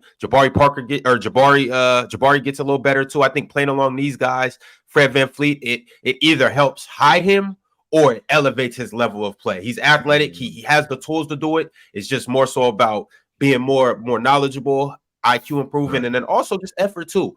But Amin, Cam, I think those guys help. Now, obviously, they're young, so they can't get lost on defense. But athletic-wise and build-wise, they have the ability to do it. But I just think with MA implementing his schemes and stuff, I think that they get better. What's up, Mars? Though, talk to us. Everyone here would pretty unanimously agree. Ime Udoka is a top 5 coach in the league, right? Or if not top 5, he's right outside. Spo, maybe got to see a little more. Spo, maybe. From what I've seen, yes. Spo, Kerr, Pop. You tell me, because I think it's top 5. Mike Malone, Mike Brown. I think from what I've seen, he's right around there. Yeah, okay. we can make an argument. Yeah, we can make an argument. He's a top 5 coach. Yes, I think we should all unanimously agree. Stephen Silas was the worst coach in the NBA. Absolutely. With you on that. That upgrade, but in itself, automatically is at least an extra 5 wins. It has to be. Going from the worst coach in the league to an arguably top 5 coach has to be at least 5 wins. Well, if you go from the worst coach to any coach is better than the an worst. Upgrade. Yeah, right. Any coach is an upgrade. But now you're getting a dude who was just last time he was on the sideline, his team was in the NBA Finals. That was the last time he was on the sideline. So clearly, you've gotten better with coaching. So Jason Tatum ain't on this roster. Jalen Brown's not on this roster. Marcus Smart. And ain't nobody saying he's going to the finals. Nobody's saying a 22-win team with the worst coach in the league. Realistically, I think if Ime Udoka coaches his team last year, I think we're at least 27, 28 wins. I think that's reasonable to say. 4 or 5 more wins. Yeah, so if we can assume that Ime Udoka by himself, just replacing Stephen Silas, adds some amount of wins, 5 wins, 4 wins, 6 wins, whatever. That on top of the fact that Alperen Sengun should be getting better theoretically. Jalen Green should be getting better theoretically. Jabari Smith should be getting better theoretically. We've also added Fred VanVleet, who I don't think is great, but I think is a top 15 point guard in the league. Maybe top 15 point guard in the league. That's something we didn't have before. Dylan Brooks, one of the better wing defenders in the league. I think you add the coaching of 5 wins, then you add the extra talent of Fred VanVleet, Dylan Brooks. That's maybe an extra 3 wins. So that's 8 wins. Then you got the jumps of the young players, Jalen Green, Jabari, Sengun. Then you add the rookies, Amen Thompson, Cam Whitmore, who are better than some of the guys we had running for us last year. I think realistically, assuming maybe 12 wins jump, so 34, 13 wins, 35, I think that's reasonable. W basketball. Anything above that, like 40 wins, I understand. A lot has to go. Everything has to go right for 40, and every other team around us has to be terrible. Utah have to tank. San Antonio have to tank. Portland have to tank.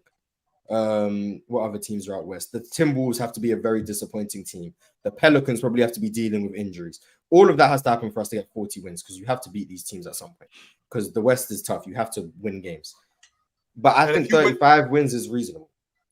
And if you win, and if you win it like that, Mars, the only time you make a major change is like what's going on with the Miami Heat, where we right at the doorstep and we're trying to win the NBA championship. So we make a major change. If your team goes from 22 wins to 35 wins, that's a 13-game improvement.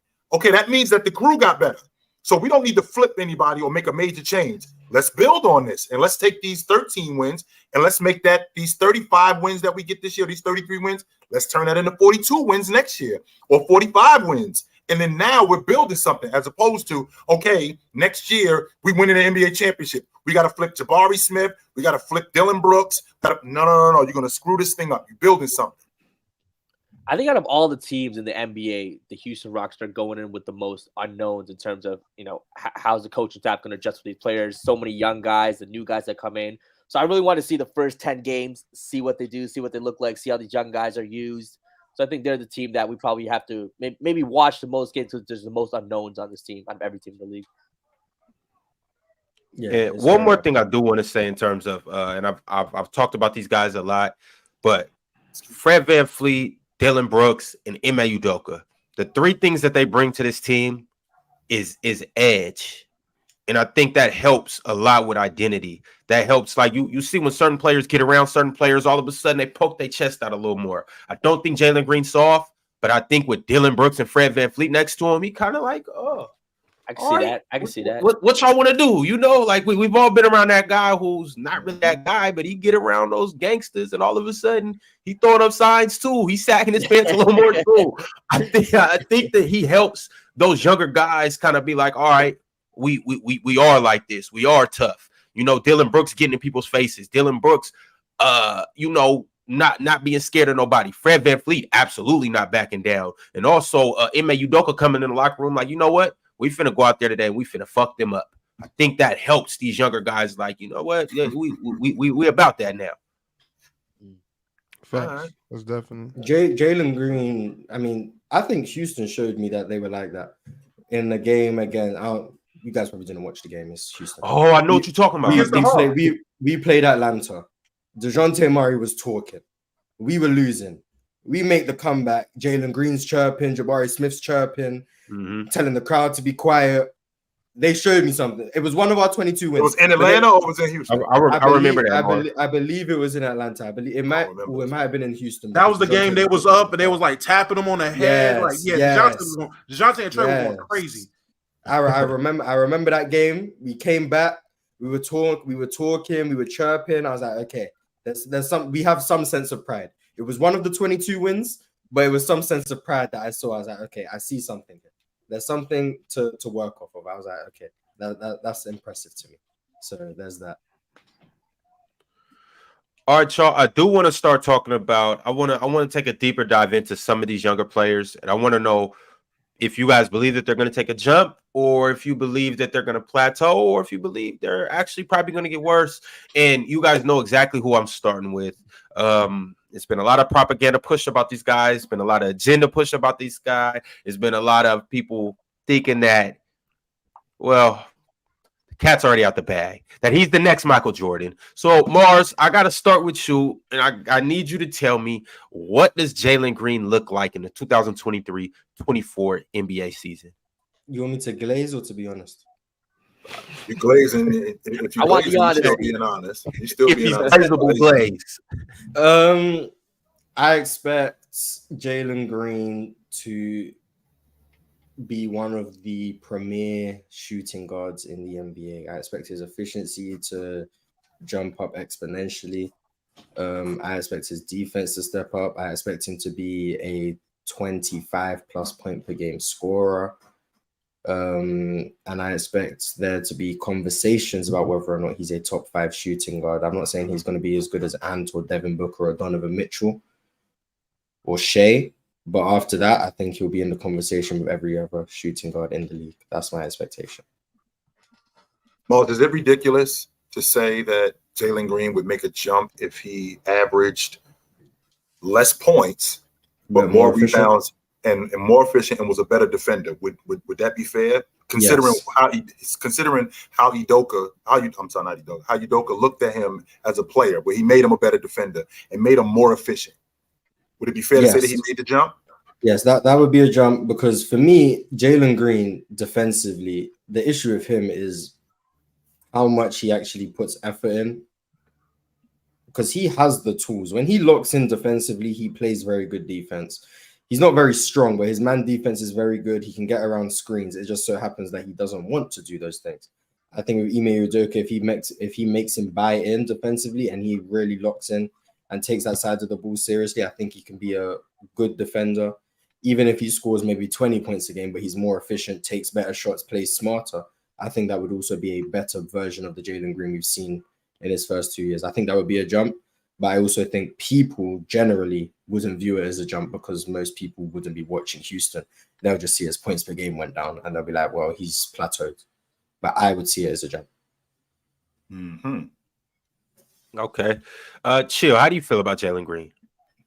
I like Jalen Green. I'm not as high on him as Mars is, but I think that he'll be a better defender, because I think he's gonna demand that from him. And with him being a better defender, I think he's gonna be a better rebounder too. And I think he'll be a little bit smarter. He's still gonna make young player plays where he does things that you scratch your head, but I think you're gonna see a lot. I think you're gonna see a big improvement from him just off his shot selection, because I think Udoka is gonna handle him in a way where when he's taking bad shots, he's not just gonna yank him out the game and sit him on the bench. I think he's gonna talk to him. All right, this shot could have been better. This is the stuff you worked on in the summer. This is what you need. This is the shot that you need to get, instead of just yanking him out the game and yanking him in and out of the game and screwing him up. I think he does get better in that aspect. Now, I will ask this though. I'm asking, if you're talking about as a two guard, because Mars thinks that. What did you say? Top 5 two guards, Mars? He'd be in the conversation for top 5. And that's what I'm thinking about when I think about the shooting guard. I'm thinking about where is Jalen Green if he improves? Who would he have to jump this season? Like who would he have to jump this season in order to be a better shooting guard? Like Jalen Brown, Donovan Mitchell, let's see, Murray, Anthony Edwards. Who else am I thinking about in terms of off guards? Devin Booker, Zach LaVine, CJ McCollum. I'm just thinking about that. I'm just thinking about guys like that. You said a couple names. You said a couple names that he jumps. I think the guys he won't jump this season is Devin Booker and Shea. I don't think he's going to be as good as those guys. I think as optimistically as possible, I think everyone else is up for grabs.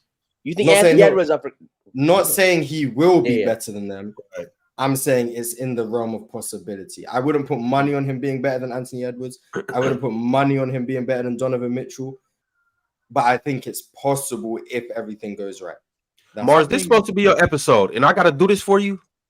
Hey, go ahead. Do I have to do this for you, Mars? This is your time to shine, Mars. Jalen Green's going to be the best shooting guard in the league. Jalen Green is going to be the best shooting guard. That's what I'm thinking about, Mars, because that's what I'm saying. You're telling me that he's the next. He's better than Jordan. So if he's better than Jordan, that's telling me that this dude is going to be the best two guard in the league. Jordan might not be better than Devin Booker, but Jalen Green is going to be the best shooting guard in the league. I was trying to be at some point. I didn't want people to hate, but that level of athleticism, that handle, that shooting ability, that ability to get to the rim, the defensive upside, it's all there. He has every single tool at his disposal. He's 6'6", legitimate 6'6". He has everything he needs to be one of the premier shooting guards in the league. It's not a matter of if, it's a matter of when. He's going to be the best shooting guard in the league. Whether or not it's next year, we can have the discussion. But at some point, he will be the best shooting guard in the league. And that's all that everyone needs to know. He's going to be the best shooting guard in the league. There we go. I would say guys like Jalen Brown, guys like Zach LaVine, CJ McCollum, those are going to be the ones he definitely jumps next year. But the Donovan Mitchell, Devin Booker, Bradley Beal, Zach LaVine, Jalen I Brown. think he jumps Zach LaVine, he jumps Jalen Brown, he jumps CJ. But Anthony Edwards, Donovan Mitchell, Devin Booker, those guys don't get jumped. Shea, I mean, I've used Shea as a point guard, but I mean, hey, whoever's having the conversation, if you're throwing Shea in there, I don't think he's jumping Shea next year. But it is a lot of guys you're gonna wake up one day and be like, damn, he actually is better than X, Y, and Z. Mars, I have to get behind your logic, and the reason why I got to get behind your logic of him being the best, I'm not behind your logic of him being better than Jordan, but I got to get behind your logic at some point him being the best two guard in the game, because I said 2 years ago Jason Tatum was going to be in the league MVP conversation. I said that 2 years ago, and it was ridiculous to think from other people, considering what I was projecting and looking at how his game was going to improve. You looking at Jalen Green, and you're looking at the one-on-one player he is, the scorer that he is, and the way the game is today, there's no reason to think that a 21-year-old averaging 22 on a team that's getting better could not be the best two guard in the league at some point. There's no reason to think that that's unrealistic. I want to say, people who harp on his efficiency, I'm just looking at the numbers. If you saw what he was having to deal with on that Houston team, it's not easy to be efficient on that team. It's not. The spacing is terrible. The offense is elementary at best. He doesn't get given easy buckets. Even in transition, it's tough because the team is just not very good. So I'm not saying it's an excuse to be inefficient. He was inefficient, but not many people are going to be efficient on that team because most teams like Golden State, Steph Curry gets, even though he's the best shooter ever, he gets some easy looks that are like, okay, he can make this. Jalen Green doesn't get many catch and shoot opportunities. He doesn't get many. Ball, get out the way. He doesn't get many cuts to the rim. If one play breaks down, if he gets a pick and roll from Sengun and that play doesn't materialize, there's no other action. It's just, oh well, this didn't work. Go ahead and ISO. There's not much he has to work with. So him being inefficient, yes, some of it is the fact that he's not great around the rim. The mid-range jump shot hasn't fully got there. But a lot of it was also the fact that the team was very, very bad. So I just want to put that out there. And I'm not saying he's going to be the most efficient player in the league with a good team. I'm not saying that. I'm just saying he's that inefficient in part because the team was that bad. And with that also being said, Mar, is it a combination of not just the team being that bad, but also him not understanding the game as well as he should? Because I'm sure Coach Silas put some action in there where he could get open looks. There were stretches where I watched the game where they was just giving him the ball and just get out the way. There was nothing going on. Just give him the ball. When he got jumped, he didn't know what to do. He didn't know how to dribble out of double teams. He didn't know when to get off the basketball. He didn't know whether he should just get the ball in the Sagoon quickly because he saw the double team coming. So I'm thinking to myself, is it a combination of him just being young and he doesn't understand the game that well yet? Or is it just that team is just that bad? Well, I think it's a combination of those things. It's a combination. It's if he still has flaws, no denying that. His flaws would be better masked if he had a better team. That's what I'm saying. He still wouldn't be 50, 40, 90 or anything. But he definitely wouldn't be like 41% from the field and 33% from three or whatever he shot this year. That's what I'm saying. That's what he shot. I was looking at the numbers. Like I said, he's really bad efficiency-wise. Be clear, Jalen. A 6, she don't look like a 6 when she with a 9. But when she's with a 5, she looked like a 3. Like, you really ain't that fine. That's a good analogy. I like that, Chilltown. That's true. You standing next to somebody. That's true. She look a lot better. I do think Jalen Green shoots. I think this is going to be the year where we really see him as a three-point shooter, and we really start acknowledging that he's a very good three-point shooter. And I do believe he has that. 38? Yeah, I'm thinking it's going to be more along the lines of that. Obviously, you got Fred, you got Dylan, you got a men who could break down defenses. I think that gets him better looks. Also, I don't think MA is going to allow him just to shoot all those contested step back threes in one-on-one situations. I think he gets more. He's shooting them more in the offense, more in rhythm. So I think we actually really get to see Jalen Green shoot better shots, and I think he's going to make those shots. But Jalen, I want to ask you how you feel about Jalen Green, and what do you think he looks like this year? Yeah, I think you guys touched on it earlier. I wonder if his usage rate goes down playing with the Van Vliet. Dylan Brooks is there. You got the couple rookies coming in. You got the new coach coming in. He's going to play a little less ISO. He's going to have a little less, give him the ball, get out the way. So I would not be shocked if his points come down. I mean, it was 22 last year. If it goes down to 20, if he takes, he was at basically 18 field goal attempts last year. If that goes down to 16, but can he still get you 20 a night? I think that'd be fine. Again, I think increased efficiency, definitely still be expected. Like Mars said, if he has a better team around him. But I think his overall counting numbers might go down just because of the team and how many guys they do have to feed. There's only one ball, so everyone has to kind of eat. So the scoring going down, but the efficiency rising is definitely something I could see. Now, do I think he's going to be better than guys like Anthony Edwards, Jaylen Brown, Devin Booker? I don't see it this year. Hey, maybe within the first 10 games he showed me something. That's a possibility, but I don't see it this year. Do I think he'll be a top 5 shooting guard? No. Top 10? I think that'll be the question. I don't think the 10 off the top of my head. I mean, yeah, he's not going to be better than like Donovan Mitchell. He won't be better than Donovan Mitchell. That's another guy he won't be better than. Will he be better than DeMar DeRozan even? I mean, if we're really talking, move on. DeMar DeRozan is still 24, 25 a night. I'm just saying. So DeMar DeRozan is Jalen Green. Mars, is Jalen Green better than DeMar right now? It's not my turn to speak. You know what I'm saying? I think DeMar is still in that conversation. I think Jalen Green, Jalen Green versus a Devin Vassell is a conversation we might be having. You just said he was a shot chucker yesterday. He's a better shot chucker, but hey, don't change your tune. You said he was a shot chucker yesterday. No. But Jalen Green, with these efficiency numbers, he seems like a little bit of a shot chucker too. He's not really that efficient. What are we talking about? You don't watch Devin Vassell. I don't want to hear you talk about Devin Vassell. I don't. I watch Devin Vassell. I had him on my fantasy team. Last year. He got hurt, so he killed me. But no, Devin Vassell is there. Oh, so you were speaking from bias yesterday. That's what it sounds like. That's what that sounds like, Damo. That's exactly what that sounds like. He got hurt, so a little bit. Sometimes those fantasy players. I like you talking about your kid. I'm just saying. We don't know that it's your kid. Look, Jalen Green is closer to Devin Vassell than he is to Anthony Edwards. I'll say that. Man, look. I'll say that. What? Yo, stop. I'm telling you. You've been on a tear today. You're gone too far. He really might. When we have to talk about all 30 teams, we end up with stuff like this where people aren't watching these bad teams. So it takes like this. I probably got to watch a little more, but look, man. Jalen, so what are you doing? Are you bigging up Devin Vassell? Or are you? He can't be bigging up Devin Vassell the way he was hating on him yesterday. I just don't think Jalen Green is at the caliber of like the Jaylen Brown, Anthony Edwards, Donovan Mitchell, Devin Booker's, SGA, those guys. He's fair. Not.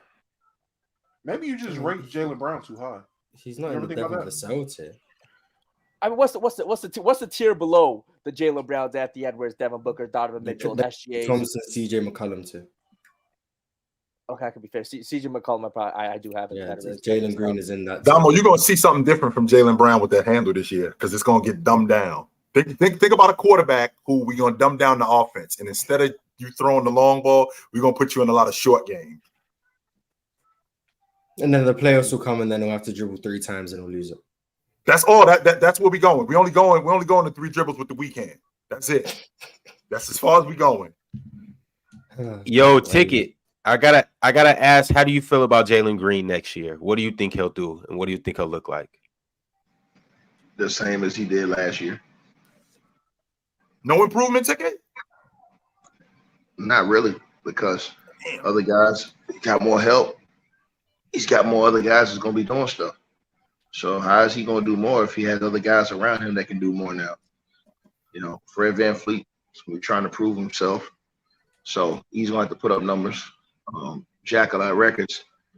Dylan Brooks is going to be trying to prove himself. Going to be trying to prove himself and get his number. And then Jabari, whenever he gets in, he's going to be trying to prove something. And so if you look all the way across that roster, man, they got guys that's out there trying to prove themselves this season. So I don't see how he can take a big jump offensively if other guys are going to be taking more shots. There's not enough balls to go down. Isn't that where coaching comes in, Ticket? Because it sounds like every man for himself, and Ime Udoka ain't having that. He ain't having none of that. I don't think Ime has a problem with, Fred VanVleet getting his. Again, Dylan Brooks is going to get a lot of shots. He's going to be wide open. I mean, they're not going to respect him shooting the ball, so he's going to get a lot of shots. And we know one thing: he doesn't turn down shots. He's not going to be afraid to shoot the ball, even though he can't shoot. And so when you look at guys like that, and then guys like Jabari Smith, he has something to prove this year. He wants to prove that he belongs. So whenever he gets in, he's going to be looking for his offense. They got a lot of guys. They got more guys this year that's going to be looking for their offense than they did last year. So I don't see how his numbers are going to go up. I think he has good numbers. I think his numbers are solid. He's I think he was 22-5, 22 and 20, I think something like that. I think he'll be more efficient. That's what I think he'll be. That's the word I want to say. He'll be more efficient. He'll get those numbers, but we'd be more efficient this year because he. So he'll be Desmond Bane. He'll be Desmond Bane. Desmond Bane shot 40% from three. What, close to? I just think he'll be more efficient, Jalen. I think he's more. I think this year with better players around him, he'll be able to get his numbers. But I think he'll be more. You'll look at it and you'll respect it more than you did last year. Because I think they're gonna win a few more games this year. Like I said, I got to win 7 to 8 more games this year. So I think you'll see a steady growth with the Houston Rockets each year. I think each year you'll see them getting better. I think Ime's going to do a good job with him. He's a good coach. So, we'll see the growth. And then I think maybe next year he takes a little step up offensively. But this year I think it's going to be a little bit of, making more guys a threat over there. That's going to help them win more games. Oh, cool. Ox, how you feel about him? Jalen Green. How do I feel about Jalen Green? How do you feel about him, and what do you think he's going to do next year? We'll see. I think Fred VanVleet's going to open up his game a little bit. I think he'll get open shots. I think he'll be able to show how good he actually is. He has just a better team around you, and I think better players play better with better players. So I think bringing the toughness from Dillon Brooks coming over there will help with the just confidence and knowing I have somebody in Dillon Brooks and Jabari Smith that can guard the better wings. So kind of open up his game a little bit.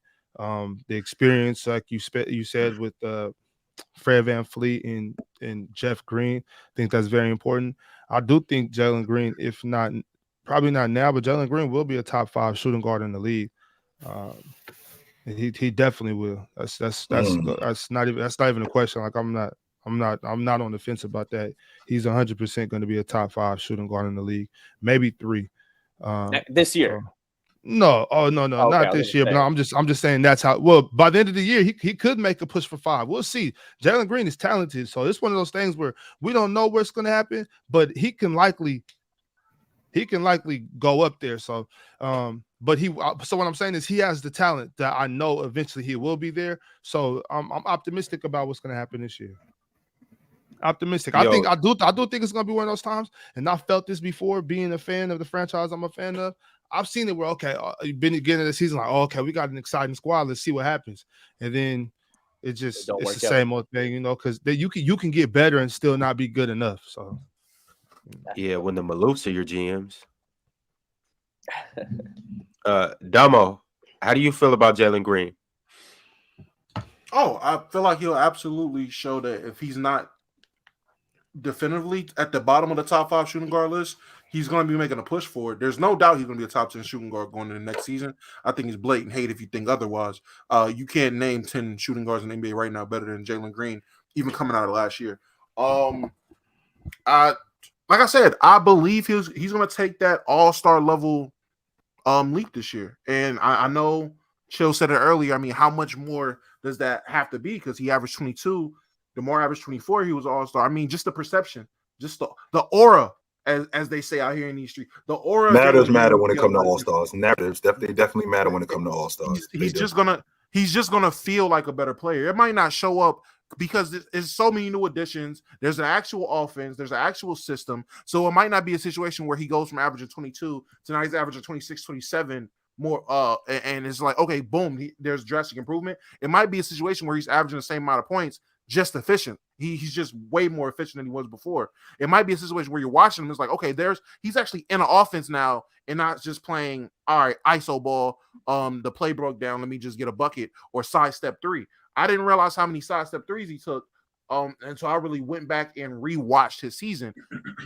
All his 3s were damn near step back sidestep 3s. But when you don't have an offense that's what the case is. So his game should evolve. He should have better leadership and tutelage. But y'all were talking about earlier, Van Fleet and Jeff Green coming over from championship systems or with championship backgrounds. They also coming from backgrounds of playing with star players. So that's something that can help a guy like Jalen Green, knowing that, okay, this is what it's going to take if you're going to take that next leap, take that step. And he finally has that. He doesn't have guys that are disgruntled to be there. He doesn't have guys that are just there looking bright-eyed and bushy-tailed just like him. He actually has vets that have been there and done it before with these top echelon players and can show him and tell him what he needs to do to be that player if they see he's that guy. All right, y'all. I gave everybody the opportunity to tell the truth, and nobody wanted to do it. So I'm gonna be the one that comes up here and does it. All right. Y'all act like it's not teams that have players that average over 25. Y'all act like it's not enough shots to go around. Like Fred and Dylan are all of a sudden finna come, and now Jalen Green got to average 17. No. Last I checked, Fred VanVleet's not a number one option. Dylan Brooks isn't. Jabari isn't. He's a good player, but he's not a number one option. Jalen Green is going to get better this year, and it's no doubt about it.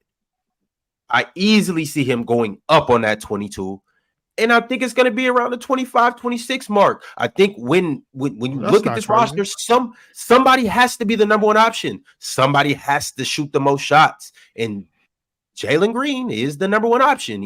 Last I checked, he's their best offensive player.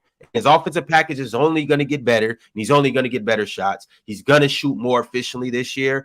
I have him averaging about 25, 26. I think this is the year where our eyes are open like, whoa, Jalen Green's him.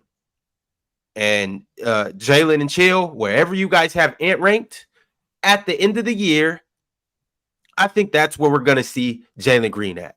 I think at the end of the year, we're going to be like, okay, these guys are like this. Ron, did you say all that just to say that Jalen's better than Anthony Edwards? Yeah, I think that's what you want to say. Stop beating around the bush. Yeah, say it, Ron. So wherever I have Anthony Edwards right now, that's where Jalen Green is going to be at the end of this year. At the end of the year, we're going to be like, yo, it's a toss up. Like the way we look at Devin Booker and Donovan Mitchell, that's how we're going to be looking at Ant and Jalen Green. Man, I think Anthony Edwards going into this season, I think he's a top 3 shooting guard. Next year, you're going to think Jalen Green's a top 4 shooting guard. Going into the league, going into the season. Yeah, next year. All right. Man. All right, fellas, but changing gears right quick. We coming towards the end of the show, but it's been some breaking news that from Shams that Dwight Howard's going to be working out with the Warriors. Do we think this is a good fit? Do we think this is something that could possibly happen? Do we think that Dwight needs to just stay where he's at? Are the Warriors reaching? How do we feel about this? 04 Lakers. I mean, they want to add. They need a big. If any team needed a Dwight Howard type player, it was Golden State. Add a big who's going to rebound, block some shots. He'll probably only play like 12 minutes, but yeah, if that. Right, he's not gonna be heavy. He ain't getting heavy minutes. He was in Taiwan. He ain't gonna go from Taiwan to getting on the Warriors and playing 30 minutes. That's not happening. And I ain't watched 1 second of him in Taiwan, so I don't know what he was doing. I saw he was in a 3-point contest. I was like, okay, yep. Yeah, he was getting bullied by Thanos. I don't know if you saw the dudes that he was going up against. He went up against a dude that was like 7'8". This dude looked like Thanos for real. Simbalar. He was in the league on the Kings for a while. Yeah, I seen the clips of him going around dribbling and trying to play iso ball and chucking threes. I was like, yeah, that's Taiwanese basketball for you. Still in good shape though. Dwight Howard's still in good shape. Yeah, he's still in good shape. Yeah. For the Warriors, any actual big man that's not Dario Saric is a plus for them. The fact that they don't have to just rely on Kevon Looney and Dario Saric to play 5 minutes, like minutes at the 5, that's a plus. So somebody that can come in there, play 10, 15 minutes, soak up some fouls, be physical, basically do what he did on the Lakers in 2020. Not too much, not too little. Just be a big man because that's all they need. Is he going to be a headache too? That's the issue also. Because that was the problem. Dwight? Yeah. Nah, I think it'll be good. You're a grown man now. Nah, he was a grown man in 2015 too. He was what 11 years in the league. So Dwight Howard ain't going to be asking for post touches in 2023. There's no way. Yeah, I think he understands. So I'm not gonna read somewhere that Dwight Howard isn't happy with his role in the offense. There's no way. I don't. I just want to make sure. Okay. If he does, then he Not gotta go. possible. The second he's like, I deserve more touches, he gotta go. That's The second he does one of these, like, come on, man, I was open. All right, bro. Get him. Get it back. So, Go on. Get him Go off the on, floor. bro. Nah, but Dwight's him. still a lob threat though, isn't he? I mean, Mm-hmm. in that second unit with CP3 and whoever's in that second unit. How old is Dwight Howard? What is he? 35? He 36? came Something in like- 05. He's probably like 37. He showed up in 04. As In an 04 draft. 18 as an Him 18. and Chris Paul are around the same age. So he about 38 then. If he goes to the Warriors, I hope it's only to sabotage that franchise. That's what you want. Damn, And you what? hate the The more Warriors that I'm out too? there, yo, Big Ox is a hater. He got that hater aid in his blood. I Doesn't get he? it. They took out his Kings. You gotta hate him. I get it. My boy Ox. No, boy. that's I've actually that series. I've never had more love and respect for the Warriors than I did other than that series. You know, when you're at battle, usually, you know, it's a good to Yeah, no respect doubt. your All right. All right. fuck the Warriors though. You know most of those fans used to be Kings fans, right? But they Warriors fans? Yeah, they couldn't stand it no more. They couldn't take losing. You know what I'm saying? They jumped ship? They punked out in around 2013, 14. They punked out right over there. Punk ass front Yeah, running fans. I mean, They got cowbells up in the closet. they got a lot of new fans. Don't come back though, Ox, because when we start Yeah. rolling, don't come back. Don't be like, yo, I've always been a Sacramento Kings fan. Get out of here. No, we not bitter. We not bitter. It's all good. No, fuck that. They already came back. Come on. A lot of them already came back. You thought it was just people in Sacramento just sitting in their house, just like not supporting. No, they No, we came was back. going to the games. All them people that was talking about light the damn beam out of nowhere. You ain't never talked about that before in your life. Now you talking about lighting the beam. All right. In their defense, we didn't have a beam though. There was no beam to light. Yeah, we didn't have a beam. That's new. But we did have cowbells. Listen. I stayed this side Shit was long enough.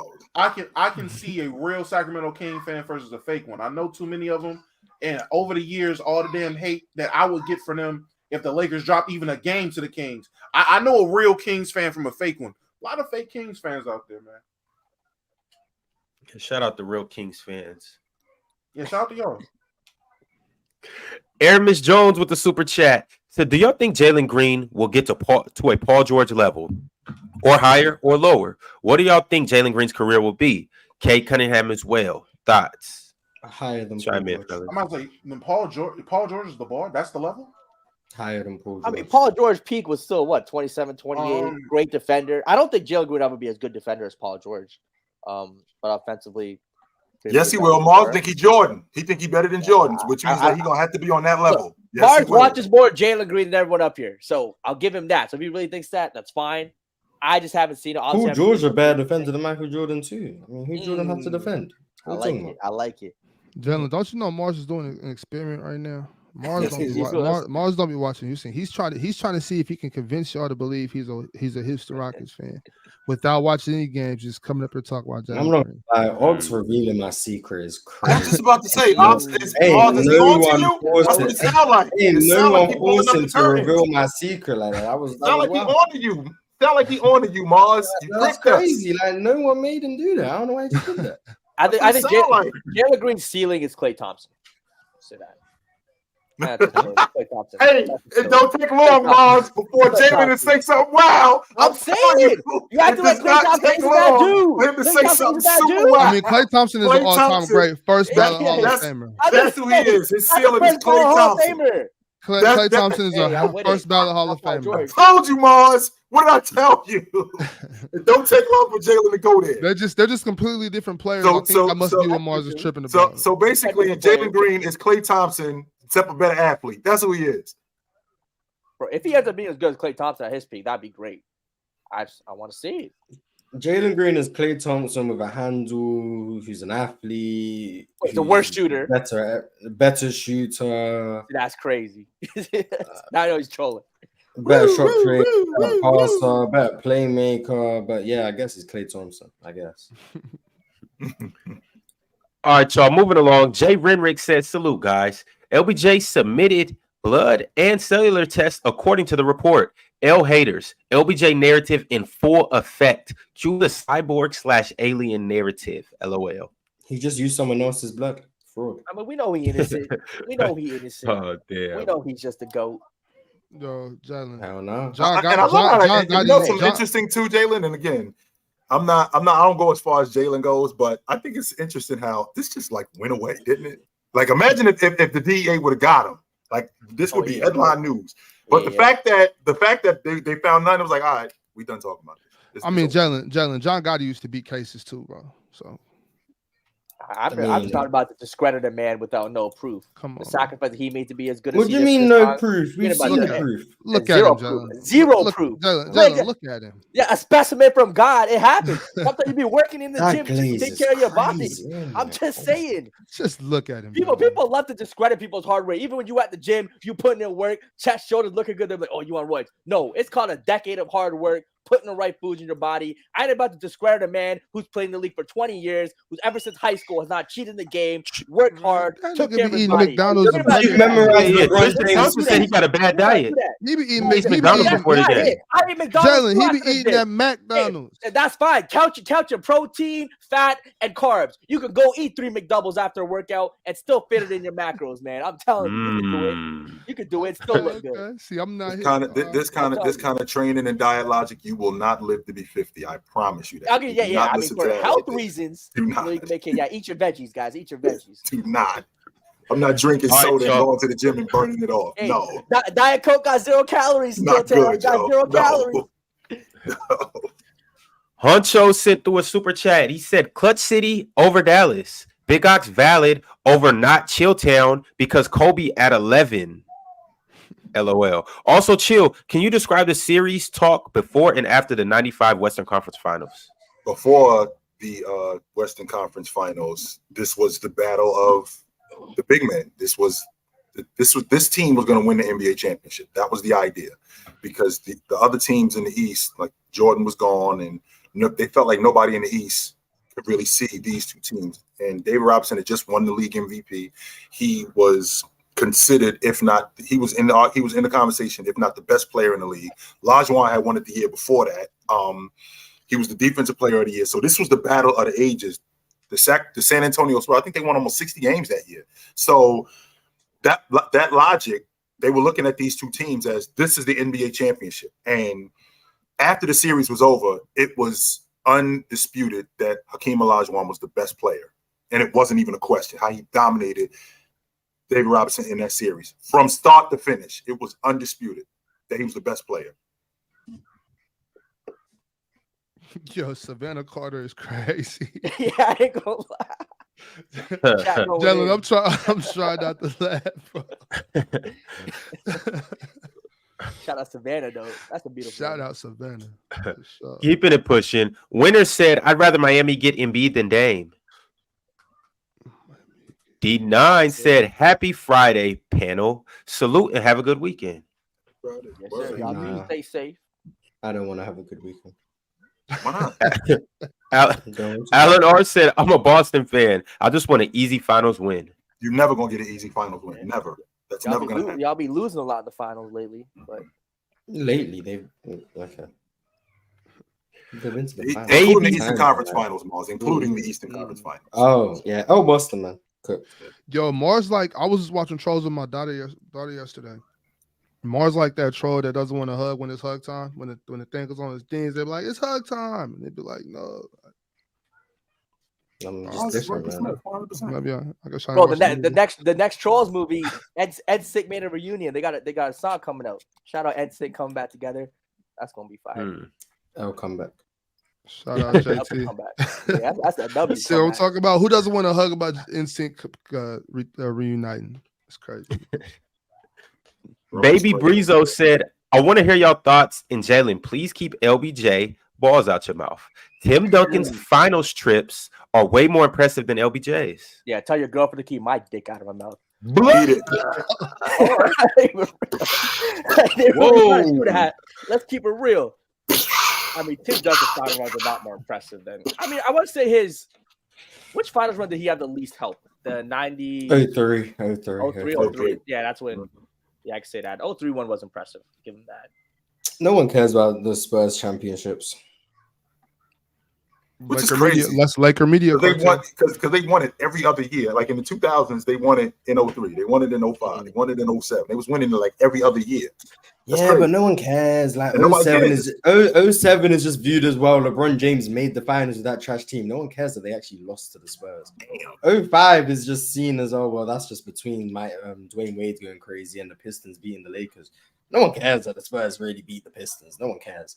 03 is just after the Lakers three-peat. No one cares that the Spurs beat the Nets after the Lakers swept them the year before. No one cares. 99 is the year after Jordan retired. No one cares that our lockout season the Spurs beat the Knicks without Ewing. No one cares. And 2014 is just the year after the Ray Allen shot. No one really cares that the Spurs got their get back against LeBron. That's the Laker media cartel hard at work. Nuts, yo. I mean, they dropped the Lakers, who had just won the NBA championship 3 years in a row. Dropped them. No one cares. No one cares. No one cares. Like, ain't no big deal. So what? No one cares. All right, y'all. Devin sent through a super chat. He said Portland gets Dort picks via OKC, Tyler Hero in a pick via Miami. The Heat get Dame. OKC gets Shaedon Sharp. What are you guys' thoughts on this?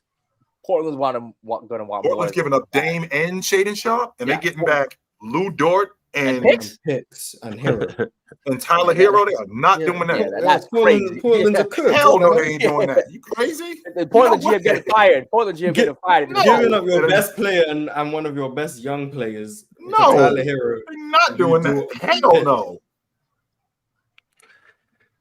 Baby Breezo said when you playing in arguably the worst conference in NBA history while having a team that's top 5 defense in the league, big 3 in Miami, and a big 3 in Cleveland. I don't know what that means. Playing arguably the worst comp NBA. Oh, talking about LeBron's finals runs being in the worst comp NBA history while having a team. I mean, he was just never put in a situation to succeed in the first run at Cleveland. He had to face against the Boston Big 3. That's a good team. It was an okay team. I think the idea of like weak conferences, we have to put in the context of how good your team was compared to the conferences. So if your team's stacked compared to the weak teams, I get it. That's like, okay, that's fine. But if your team is just as poorly built as every other team in that conference, then the playing field is even. The weak conference logic doesn't work with me because he came over to the West and won. After missing the playoffs the first year, and then because he got hurt. Injuries. Had to go cry for Anthony Davis to come save him. 2020 that was a down year for the West. That was a down year. If he's in the years that if he's at the age that he was in Miami in the Western Conference, there's no reason for me to think that if he had a better team, he couldn't do the same thing that he was doing in the West that he was doing in the East. No reason. Nah, the Warriors was smacking him up. The Warriors who had to go get KD. They didn't have to. They just could. I can get with that. Or Cleveland won a KD too. MP13 said, I want to know how Dub went from I'm a terrible person to I'm in love. That sounds wild as hell. He's in love with a married lady, so I think they go hand in hand. Love makes you do crazy things. It's the most dangerous thing on this planet. Crack, none of that stuff. None of that stuff amounts to coochie. Plenty of dudes in the penitentiary or in a box 6 feet in the ground because there's some coochie. So y'all heard it. Coochie over crack. Most dangerous thing on this planet. Crazy. Eddie Wilson said, wow, Dub hates on both Kareem and Magic. I don't think he hates them. He just thinks they're overrated. No, he hates them. He hates them. That was pure hate. ZBT, just so you know, if they would have gave him hell every year, that doesn't mean that they would have beat him. Giving me hell doesn't mean that you're gonna beat me. I still could beat you and you can give me hell at the same time. So I will say to Magic's credit, the more I watch Magic, I think he's actually his passing from the post, I think, is very underrated. Him just using underrated down. I think I or maybe I was underrated because I didn't realize how much of a kind of phenomenal. It didn't show up on the highlights you were watching. Fair enough. These games are hitting different. Yeah. K Spiffy said there are a lot of female rappers that are more talented that don't get overlooked. MC Light, Lauryn Hill, Missy Elliott, Rhapsody, No Name. Put me on PC Music. In fact, Missy Elliott never had to shake no ass. She had bangers. Lauryn Hill never had to shake no ass in the video. Bangers. I'm just saying.